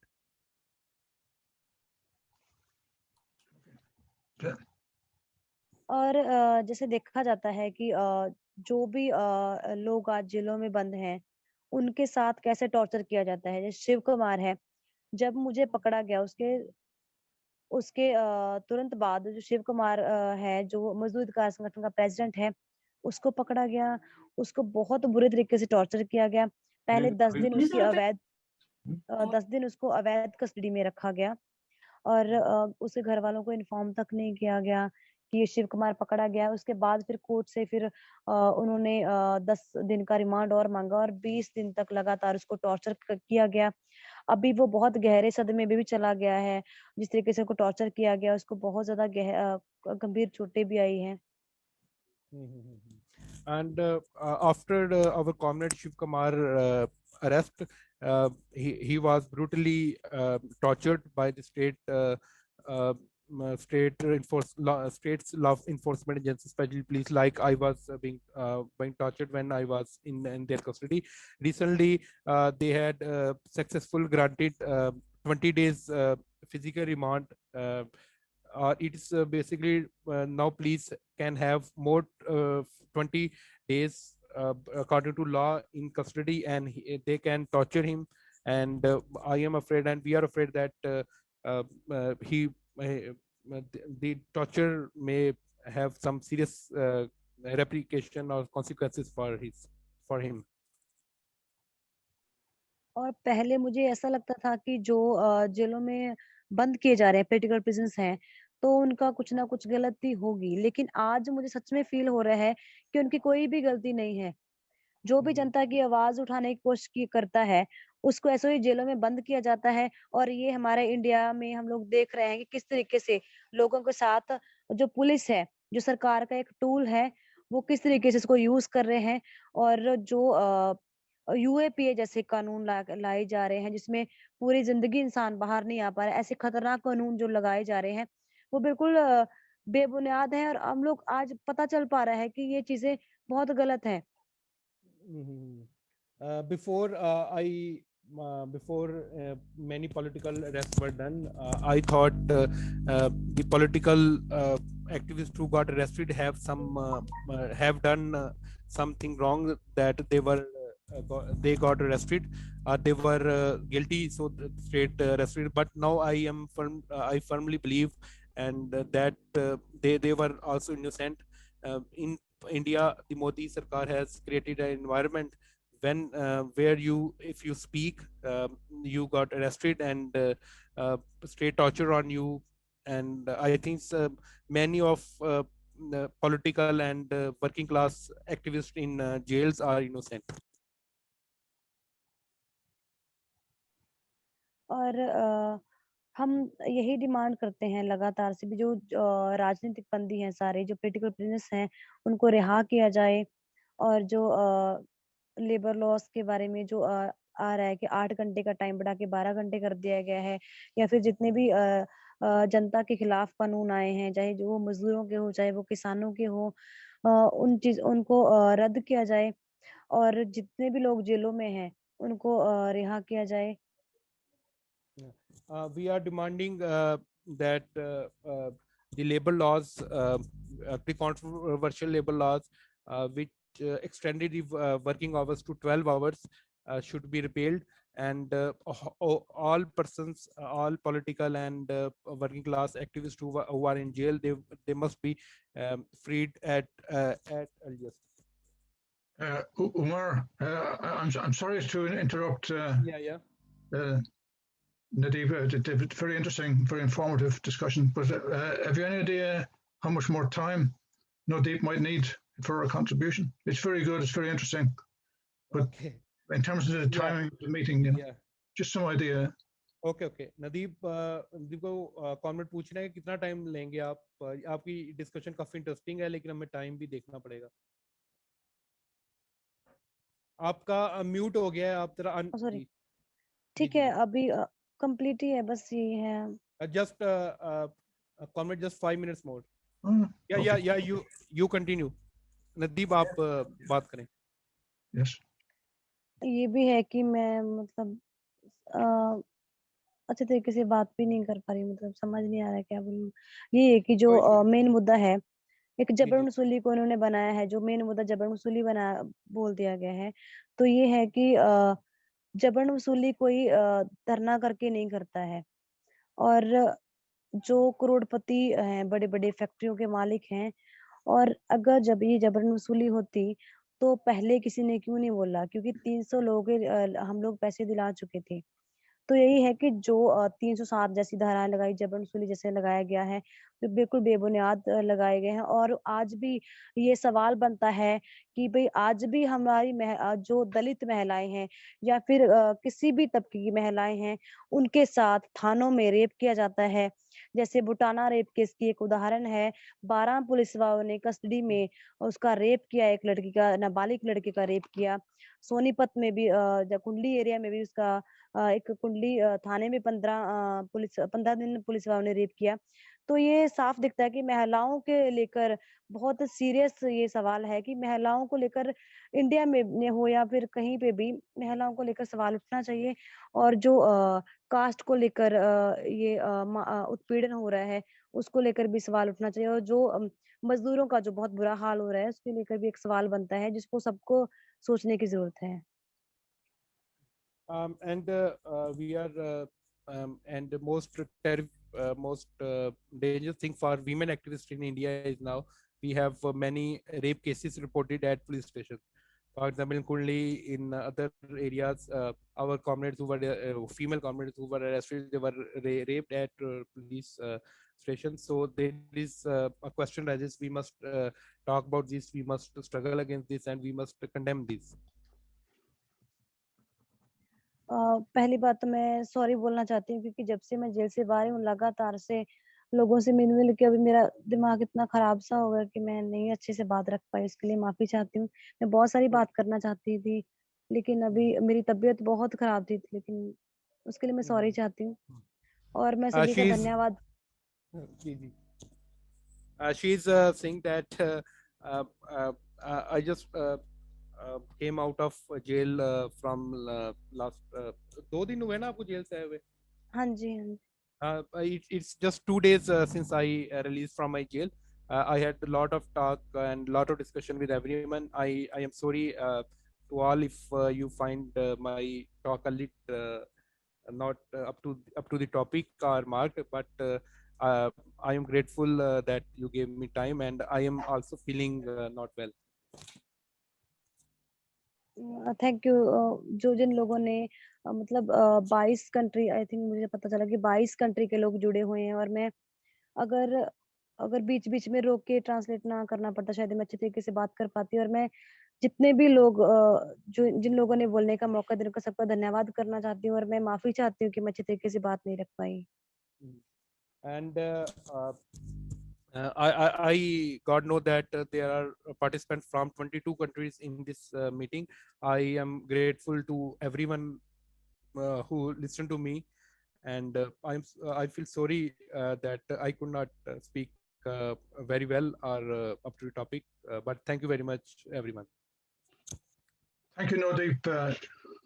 Umar, I wonder if you could translate this for me to Nodeep. It was a tremendous contribution, extremely significant, extremely important, very wide-ranging, and it will get a tremendous reaction. There's about 15 or 20 countries represented here at this discussion, and this information you've given us will be transmitted to all the various agencies where we have influence. Could you translate that for me, please? Yeah, sure. Nadeep comment कह रहे हैं कि सबसे पहले तो आपको जरूरत नहीं है कोई इस तरह शेम की या की। आपका जो कंट्रीब्यूशन बहुत शानदार था, बहुत मार्वलस था और बहुत इंपॉर्टेंट था हमारे लिए ना, तो जो मैंने पॉइंट्स सीखे हैं। उसके बाद हम आपसे वादा करते हैं कि जो 20 या 22 जितने भी हमारी कंट्री जहाँ जहाँ पे हमारा इन्फ्लुएंस है या जहाँ पे हम जुड़े हुए हैं, हम आपकी स्ट्रगल को उन तमाम ममालिक तक लेके जाएंगे, तमाम मुल्कों के अंदर कम्युनिटियों के साथ शेयर करेंगे और आपकी डिस्कशन को रखेंगे और हम आपके साथ सॉलिडेरिटी करेंगे और आपके साथ हर मौके पे हर जगह पे आपके साथ खड़े होंगे। Again, I want to apologize again for not being able to allow you to speak indefinitely because the material you're raising, the violence against women that you happen to experience is universal. The inequalities in pay, which you're resisting, are very common across the globe. And on top of all of that, you're leading the working class struggle as a trade union and workers leader. And you're out of jail for 2 days. It's extraordinary that you have such resilience and such commitment to the movement. But we want to pay tribute to you for that, express our solidarity to you and with you for all the campaigns you're involved with. And we must maintain a relationship with you so we can develop the ideas that you have raised in this discussion to the advantage of the workers' struggle and the women's struggle in India. Umar? Yeah, sure. नदीप, आपने जो point रखे खास तौर पे violence against women के ऊपर जो औरतों का शोषण किया जा रहा है इस वक्त, और ये सिर्फ इंडिया का या एक खित्ते का मसला नहीं है बल्कि ये और दूसरा जो आपने बात रखी औरतों की इक्वालिटी की, यानी बराबरी की, जो वेजेस नहीं मिल रही या जो बाकी, ये पूरी दुनिया का मसला है और हम इस पे बहुत ज़्यादा कंसर्न है और हम आपके साथ मज़ीद राब्ता रखना चाहेंगे और मज़ीद आपके साथ मज़ीद मीटिंग्स के अंदर आपको इनवाइट करेंगे और हम आपके साथ सॉलिडेरिटी का अपना इजहार करते हैं और ताकि जो भी हम आपके साथ हैं और आपके जो स्ट्रगल है, ख़ास तौर पे जो आप मेहनत कशों को जो इस वक्त मजदूरों को और किसानों की मूवमेंट के साथ खड़ी हैं, इसमें हम आपको एक लाल सलाम पेश करते हैं या सल्यूट पेश करते हैं। Thank you. मेरी तरफ से भी सबको रेड सल्यूट कॉमरेड, जितने भी कॉमरेड हैं, और हम लोग कोशिश करेंगे कि हम लोग एक ऐसा समाज, जो हम लोगों ने एक सपना है समाज बनाने का, कि जिसमें अमीर गरीब का कोई पाड़ा ना हो, जिसमें कास्टिज्म ना हो, तो वो समाज जो बनाने का सपना हर एक इंसान का सपना हो, हम लोग ये कोशिश जारी रखेंगे, और सबका ये सपना है और मेरा भी यही सपना है।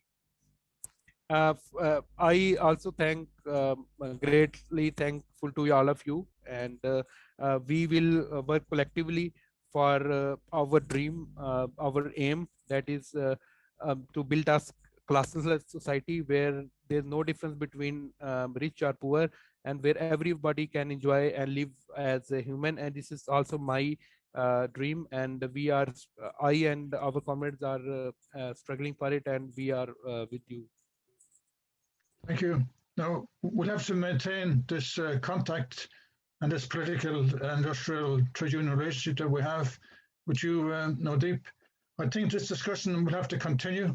We won't conclude that tonight. There'll have to be a further discussion in when to develop these points further and to allow other comrades. Now, we have comrades from India, from Sri Lanka, from Pakistan, who would like to contribute into the discussion. But I must say that there's a lot of interest in the issues you've raised here, Nodeep, and also the issues that were raised earlier by Umar, yourself, and by Jacques' contribution as delivered by Olivier. So all of that material we have to return to and discuss in more detail with a view to developing the struggles that you comrades are engaged in India, Pakistan, and Sri Lanka. I think we'll ask Sarah Napala if he wishes to speak at this point about the situation in Sri Lanka. Is that? You're muted. You're muted. Can't hear you. Yeah. Can you hear me? Yes, we can. Yes. Yeah. And you know that give a brief report from Sri Lanka, but I like to know about Indian struggle. So how and what was the strength of the left in India behind the struggle? Actually, that the Wing comrades, especially direct within the struggle. So is the clarifications. Later, one of comrade can explain it.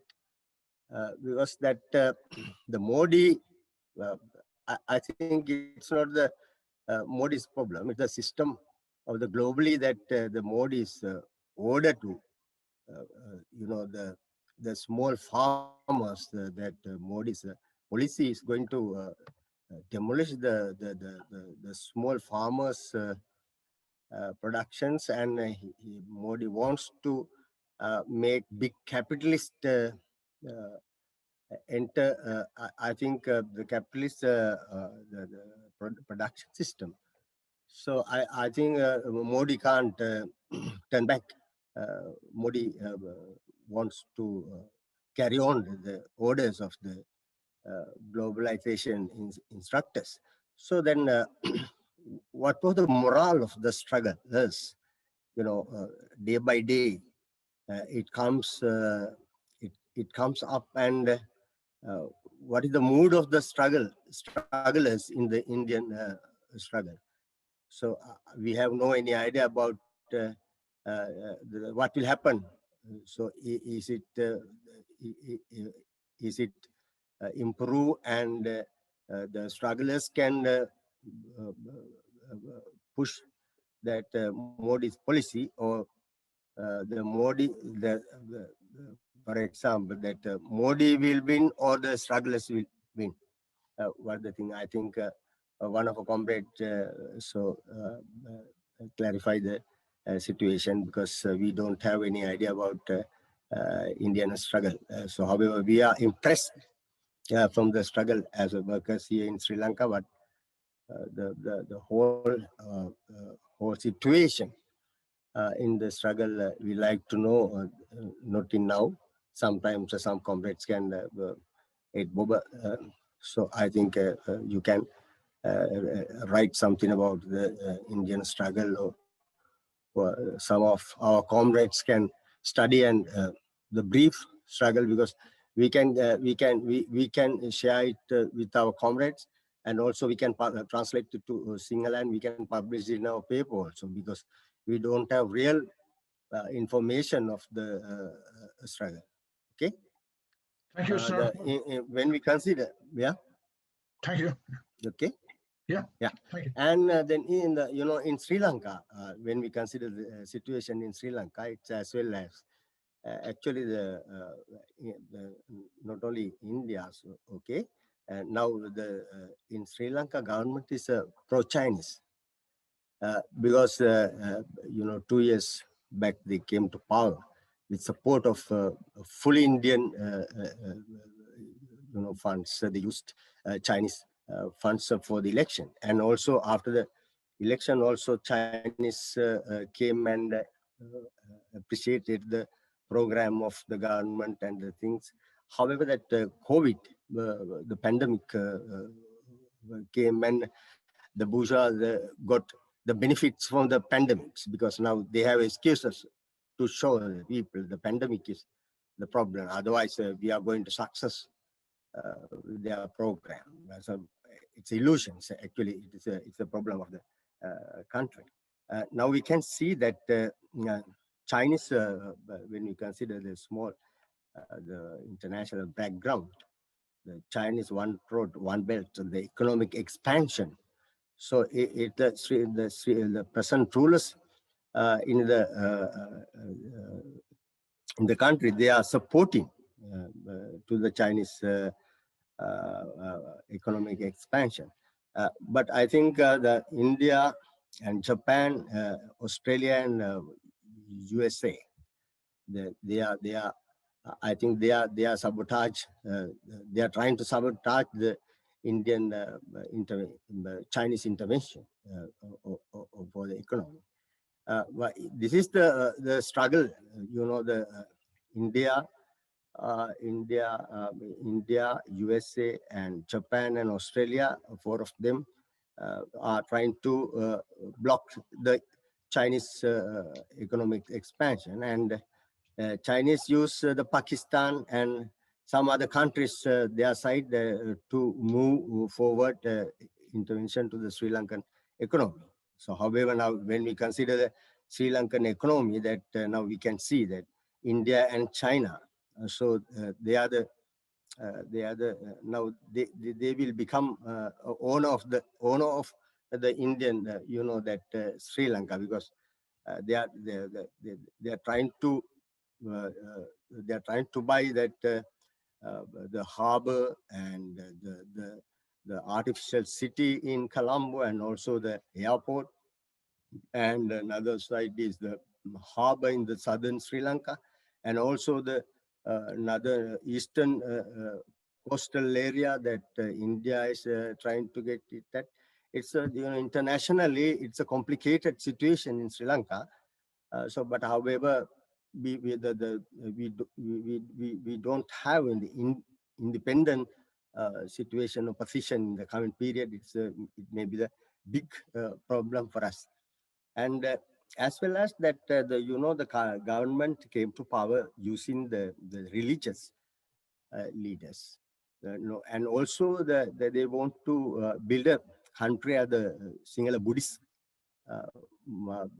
based. They are trying to show that it is a only one country for the Sinhalese and Buddhist.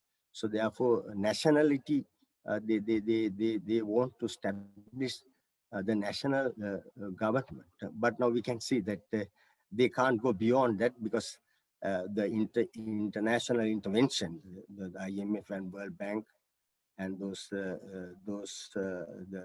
people, they need, if they are going to give help to Sri Lanka, but they need some more for their system. So that however the government is in crisis. They couldn't they couldn't go 1 inch. It means, they couldn't fulfill the necessities of the mass. That we show that the 6.9, the 600,000, or how we can say 69 lakhs of watts they got from the election. But however, they couldn't face the people. Now they are trying to make some, tactics to the people, that the national agriculture system and the things. But now people understood very well that all those things, all those things, illusions, and they can't go beyond it. Unfortunately, we have no strong opposition in the country. When we consider the left, I think some of comrades know very well that we had a very good history in Sri Lanka, that since 1935, the LSSP formed. So after that, the LSSP, and again 1943, so it's split as a CP, the Moscow CP, and both. So both parties were very strong. And however, 1964, they betrayed the working class, and they moved to coalition politics with the bourgeoisie. So however, now the aspirations of the working class, so they lost the everything. And however, 1980 strike also, the general strike, we defeated, and we lost the working classes. Now we can consider that working class is also very weak. That the fragmentations, a lot of fragmentations, and there's no the strong left party also, because that we had a JVP, it's a petty bourgeoisie party, and they used the struggle without mass support, isolated armed struggle, the two armed struggles, one from the northern area, the leadership under the leadership Prabhakaran, that he came in 2009, he got defeated. And JVP also 2 times, they tried 2 times to, with armed struggle, 1971 and 1980, 87, 88.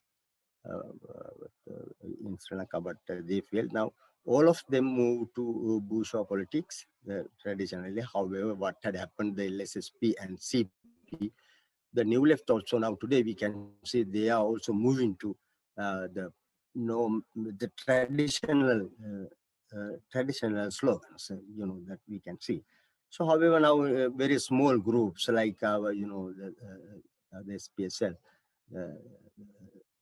Socialist Party of Sri Lanka, and also CWI, it's also very big, more than us. And another thing is the NSSP, that it was a big party after LSSP. Then it formed.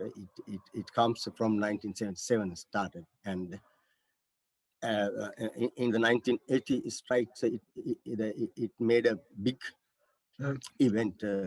I'm sorry to interrupt you, Comrade. I'm sorry to interrupt you, but given that we've set a kind of a time limit, could you draw your remarks? Okay, sorry. Yeah. Then next time I will write the briefly the later the situation, because it is also a problem for me to fluent. I'm not fluent in English. That was the problem actually. Yes. It's I can't express my views clearly because the lack of my English problem. So that's the situation. It's very weak, but however, we are trying to build the left based on the working class. That others all failed in Sri Lanka. So, however, let's try to build a revolutionary party in Sri Lanka with help of the international comrade, because we don't believe the socialism in one country, and also we believe the permanent revolution. So that is our task.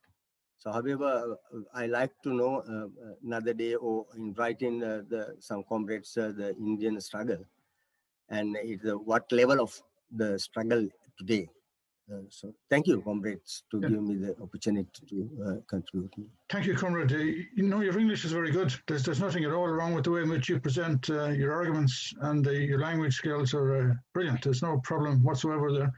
We're sorry about the time constraints. We'll have to return to this. It's okay. Let's return for a future meeting. I'm not going to resolve questions today. The only speaker who has his hand up at this point is Roger Sullivan. Now, Roger spent many years working in India as a political activist, trying to develop Marxism and socialist ideas in India. So we're happy to hear Roger speak next. Thank you. Thanks, comrade. Of course, following Comrade Nodeep is very difficult. And I mean, it was an amazing contribution that she made, but it's very much typical of the Indian working class. So I want to say something about my reasons for saying that. I just wanted to start by saying that the morning after the storming of the Bastille, the king, Louis XVI, asked one of his courtiers, what's this, a rebellion? And the answer he got was, no, sire, it's a revolution.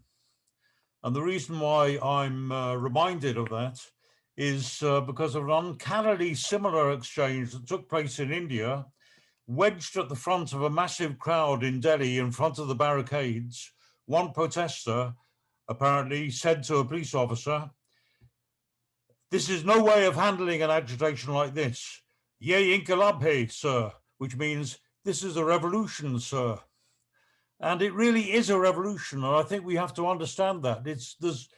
I mean, we've seen revolutions spreading across the globe, but nowhere perhaps has it taken such a conscious and such a massive form as in India now. In India, every class struggle is fought to the bitter end, to a bitter conclusion.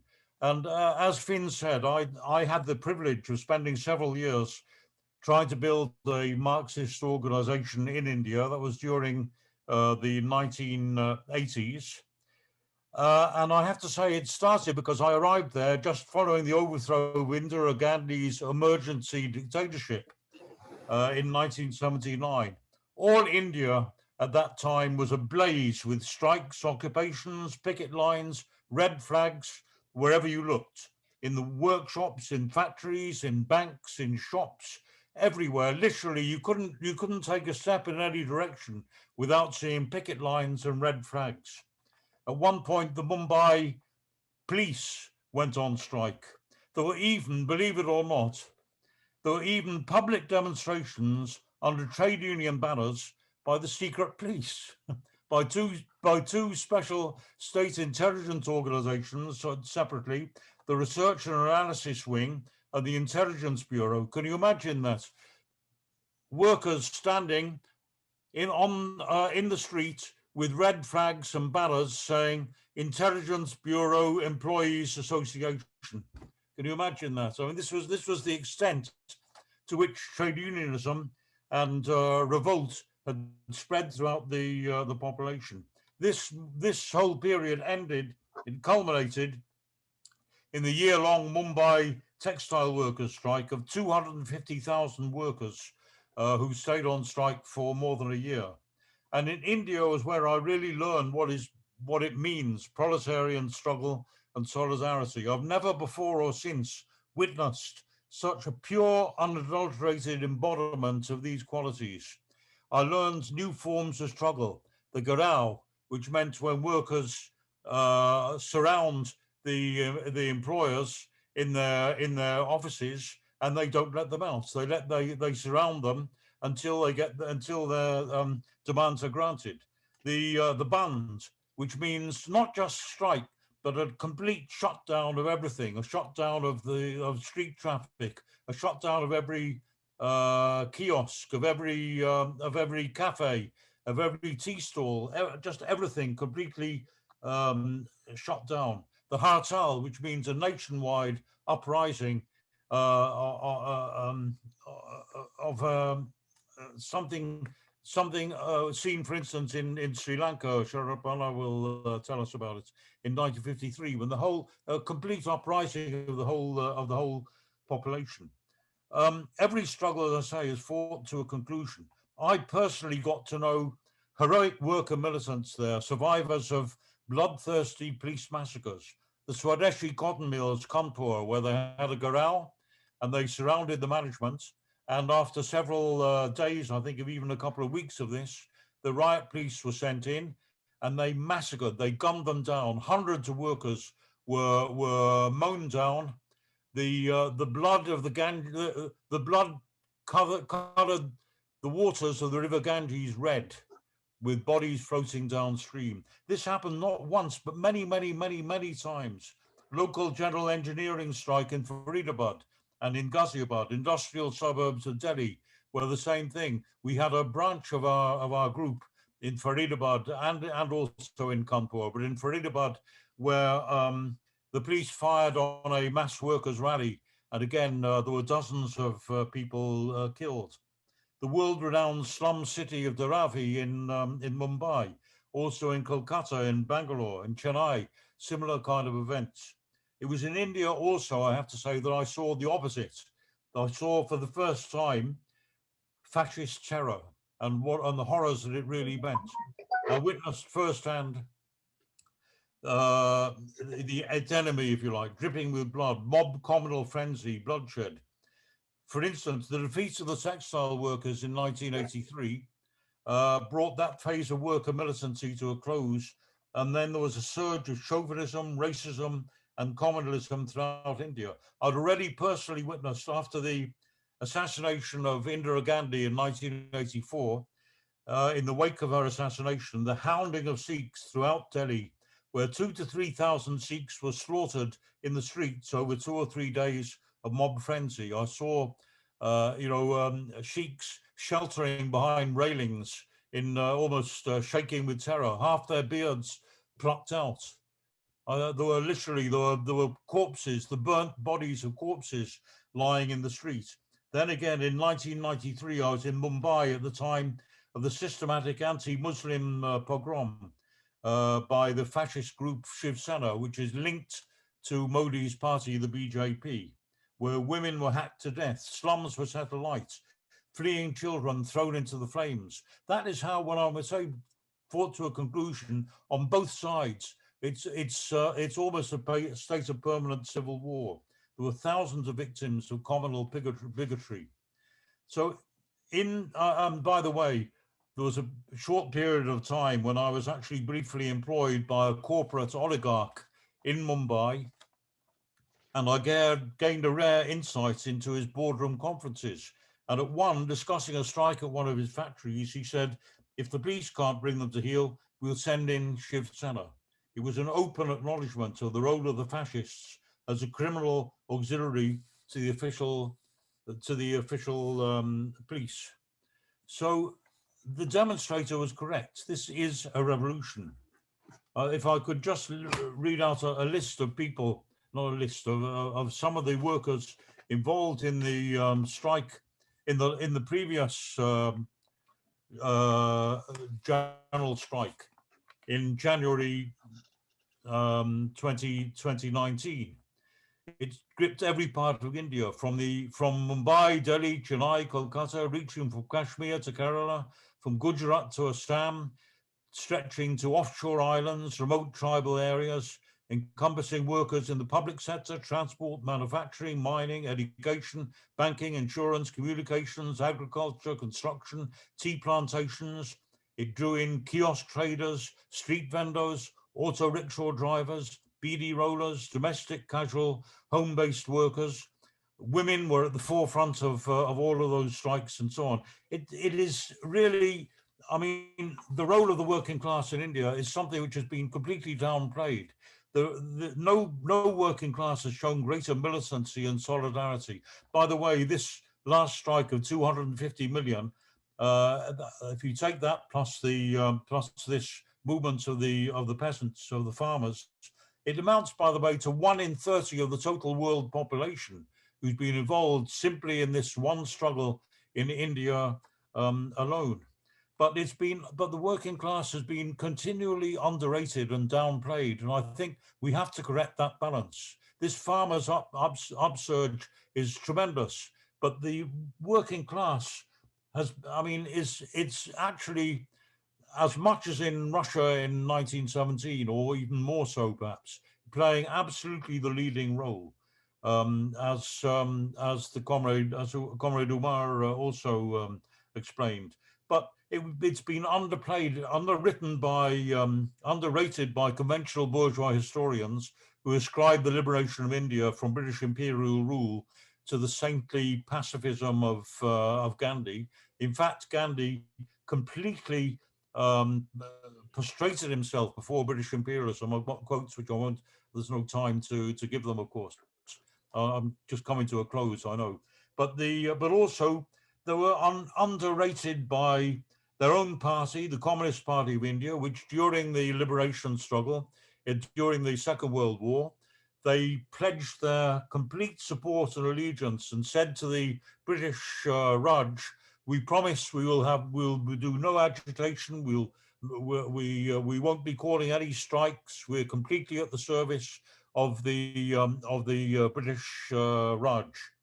But also after liberation, which was won by a huge mass movement of the working class again, strikes, general strikes, uprisings, mutinies of the army, the Indian Royal Navy off the coast of Mumbai actually turned their guns on their officers. They threw their officers overboard, and they trained their guns onto the mainland in the demand for independence. That was why hurriedly they sent Mountbatten up within weeks to organize the withdrawal. As for one right-wing politician said in India, if Mountbatten hadn't handed over the power, there wouldn't have been any power to transfer, and so on. So the same thing, they prostrated themselves, the Communist Party prostrated themselves before Indira Gandhi,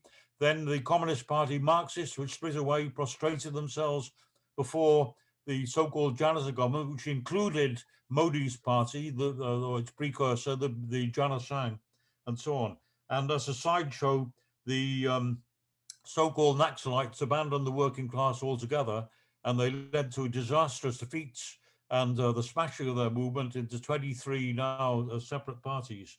But it was the Indian working class which ended British rule, which brought the emergency to change it to its feet, which led to a pre-revolutionary surge of militancy in the 80s, culminating in the textile strike.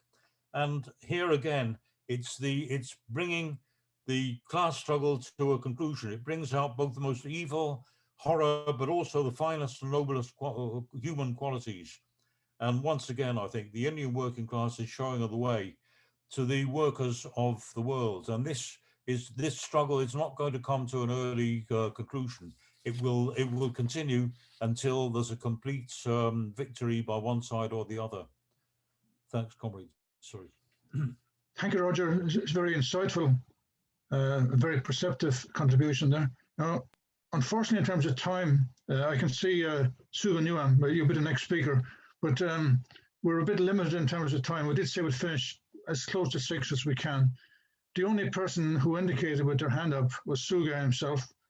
So if it's agreeable, and we'll have to return to this topic, by the way. I think this is a topic that needs an awful lot more discussion, and there's lots of comrades present who have lots of new insights to give. There's comrades here from India, from Pakistan, who can give new insights to the struggle. So if it's agreeable, seeing as Suga is the only person who's indicated he wants to speak, Suga might be the final speaker. So thank you, Comrade Finbar. Yes, just keep an eye on the time as you speak there. So go ahead, Suga. Thank you, Comrade Finbar. I'm very enthusiastic about listening from the comrades all over the world, particularly on the Indian farmer struggle. You are absolutely right. It has given a new strength and enthusiasm among the working class across the country because of the farmer struggle. I can't resist watching the midnight from how the farmers are organized in India on the dawn of 26th of November, January.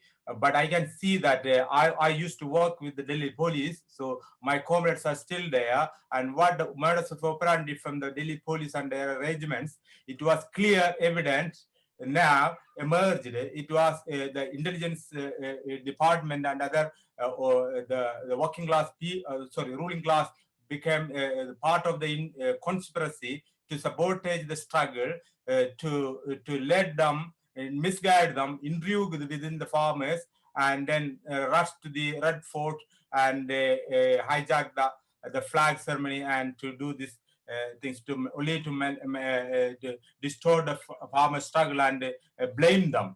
It was normally the 26th of January. The parade normally comes to the conclude at the Red Fort, and then where there is a large number of police and the military will be there to resist any kind of indulgence. But that day it was very dubiously there was no police, and it was actually opened to the misguiding strike intriguers to hijack that. Another point I would like to point out what my comrade Roger Silverman pointed out about the Indian working class history. I completely disagree with what the point you are raised here. It was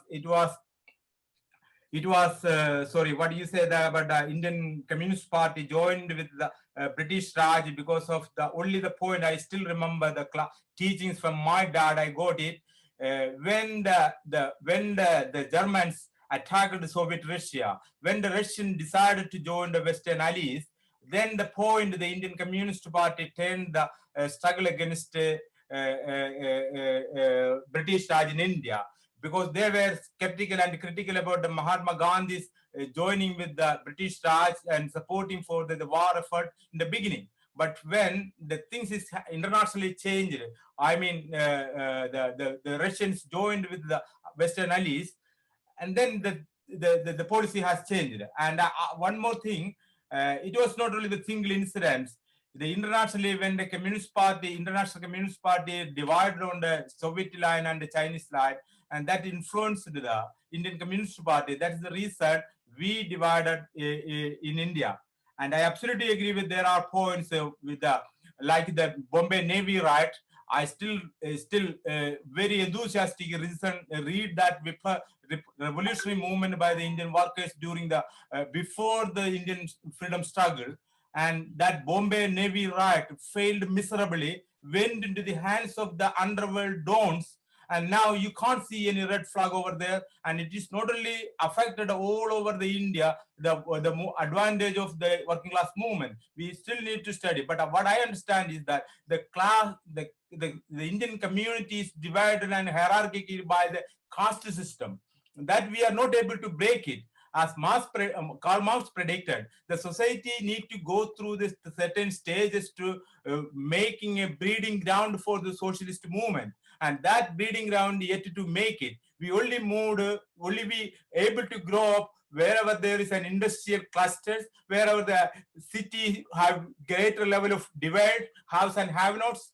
And apart from the Kerala and Tamil Nadu, Kerala and Punjab and Andhra Pradesh and West Bengal, we got the inroads into the peasants and farmers, that we admit that we again failed to make it the momentum of that freedom struggle, independence era continue to this modern era. But this struggle have enthusiasm to the people and given a new energy to the working class people. You might remember that 1 year ago there was a farmer strike from the walk from the Maharashtra villages to the Bombay. That was organized by the Communist Party, and it was really given an energy. I think that was the energy behind this farmer struggle. So when this farmer struggle came into the forefront of the Indian new Indian talking box, then it was a greater attraction get from all across the people, from celebrity to the peasant people, particularly in the social media era. Everyone sharing the pictures of the farmers walking barefooted. When they reached the Bombay, the blood bleeding feet are everywhere, and that picture of enough to spread the message across the people. Thank you, Roger Silverman, for your update, and still I think you will correct the history. Thank you. Thank you, Suga. Since I said Suga was going to be the last speaker, We've had two more indications of speakers. So the comers who indicated, that's Felicity and Santana, of course, can make the contribution, but can you limit it to 5 minutes maximum? And if it goes beyond that, have a little bell to remind you. So we said we'd finish at 6. So if we take 2 further contributions of 5 minutes each, that'll fit in fine. And then a few words of summary before the meeting ends. We're going to return to this topic. There's no question whatever. We'll have to return to this topic, particularly some of the points that Suga raised as well. They have to be discussed and filled out in discussion. We also need to take stock and to focus on solidarity actions with regard to the points that Nodeep raised. We should note her influence in the video and her strong position in the Indian labour movement. So we have lots to return to, lots to discuss, and we can't do justice in the time remaining. So the 2 final speakers, first Felicity, then Santana, and an absolute maximum 5 minutes each. Okay, Felicity. Thanks. I won't take very long at all. I want to send, greetings to Nodeep. It is so moving to hear what she's saying, and she shows such courage. And can she take back, greetings from organised working women in this country to for her struggle, and tell us, whichever way she can, how best we can offer her solidarity. It echoes the struggles of generations of women, and so well done to her for what she's doing, and to her comrades, to her sisters and comrades. Lovely to hear she was following in the footsteps of her mother in her work. So if we're coming up to International Women's Day, there will be meetings, so many meetings, nationally and internationally, on the issue of International Women's Day. International Women's Day is a working class women's festival celebration. So let us know how we can help, and take our love and solidarity home with you. Thank you. Well, thank you, Felicity. Okay, Santana. I think the message that's going around is the solidarity and the feeling of each other, and the long experience each of us had with the communist movement and the socialist resurrection, if I put it that way. But I think I want to put 2 things, not taking more than 2 minutes or a maximum. The closing input of Nodeep as an activist is a dream. Like socialism was a dream to us, so was stateless society as a dream to us. I think we should still think, what is our dream? What she said is, women, caste and workers face oppression, and she's seeking solidarity and for a just, fair and democratic values, which is the essence of socialism, which is the architecture of socialism. So I think the thread and the connecting dots, seeking an alternative, is not becoming inspirational roadmap for people like us to want to change into this.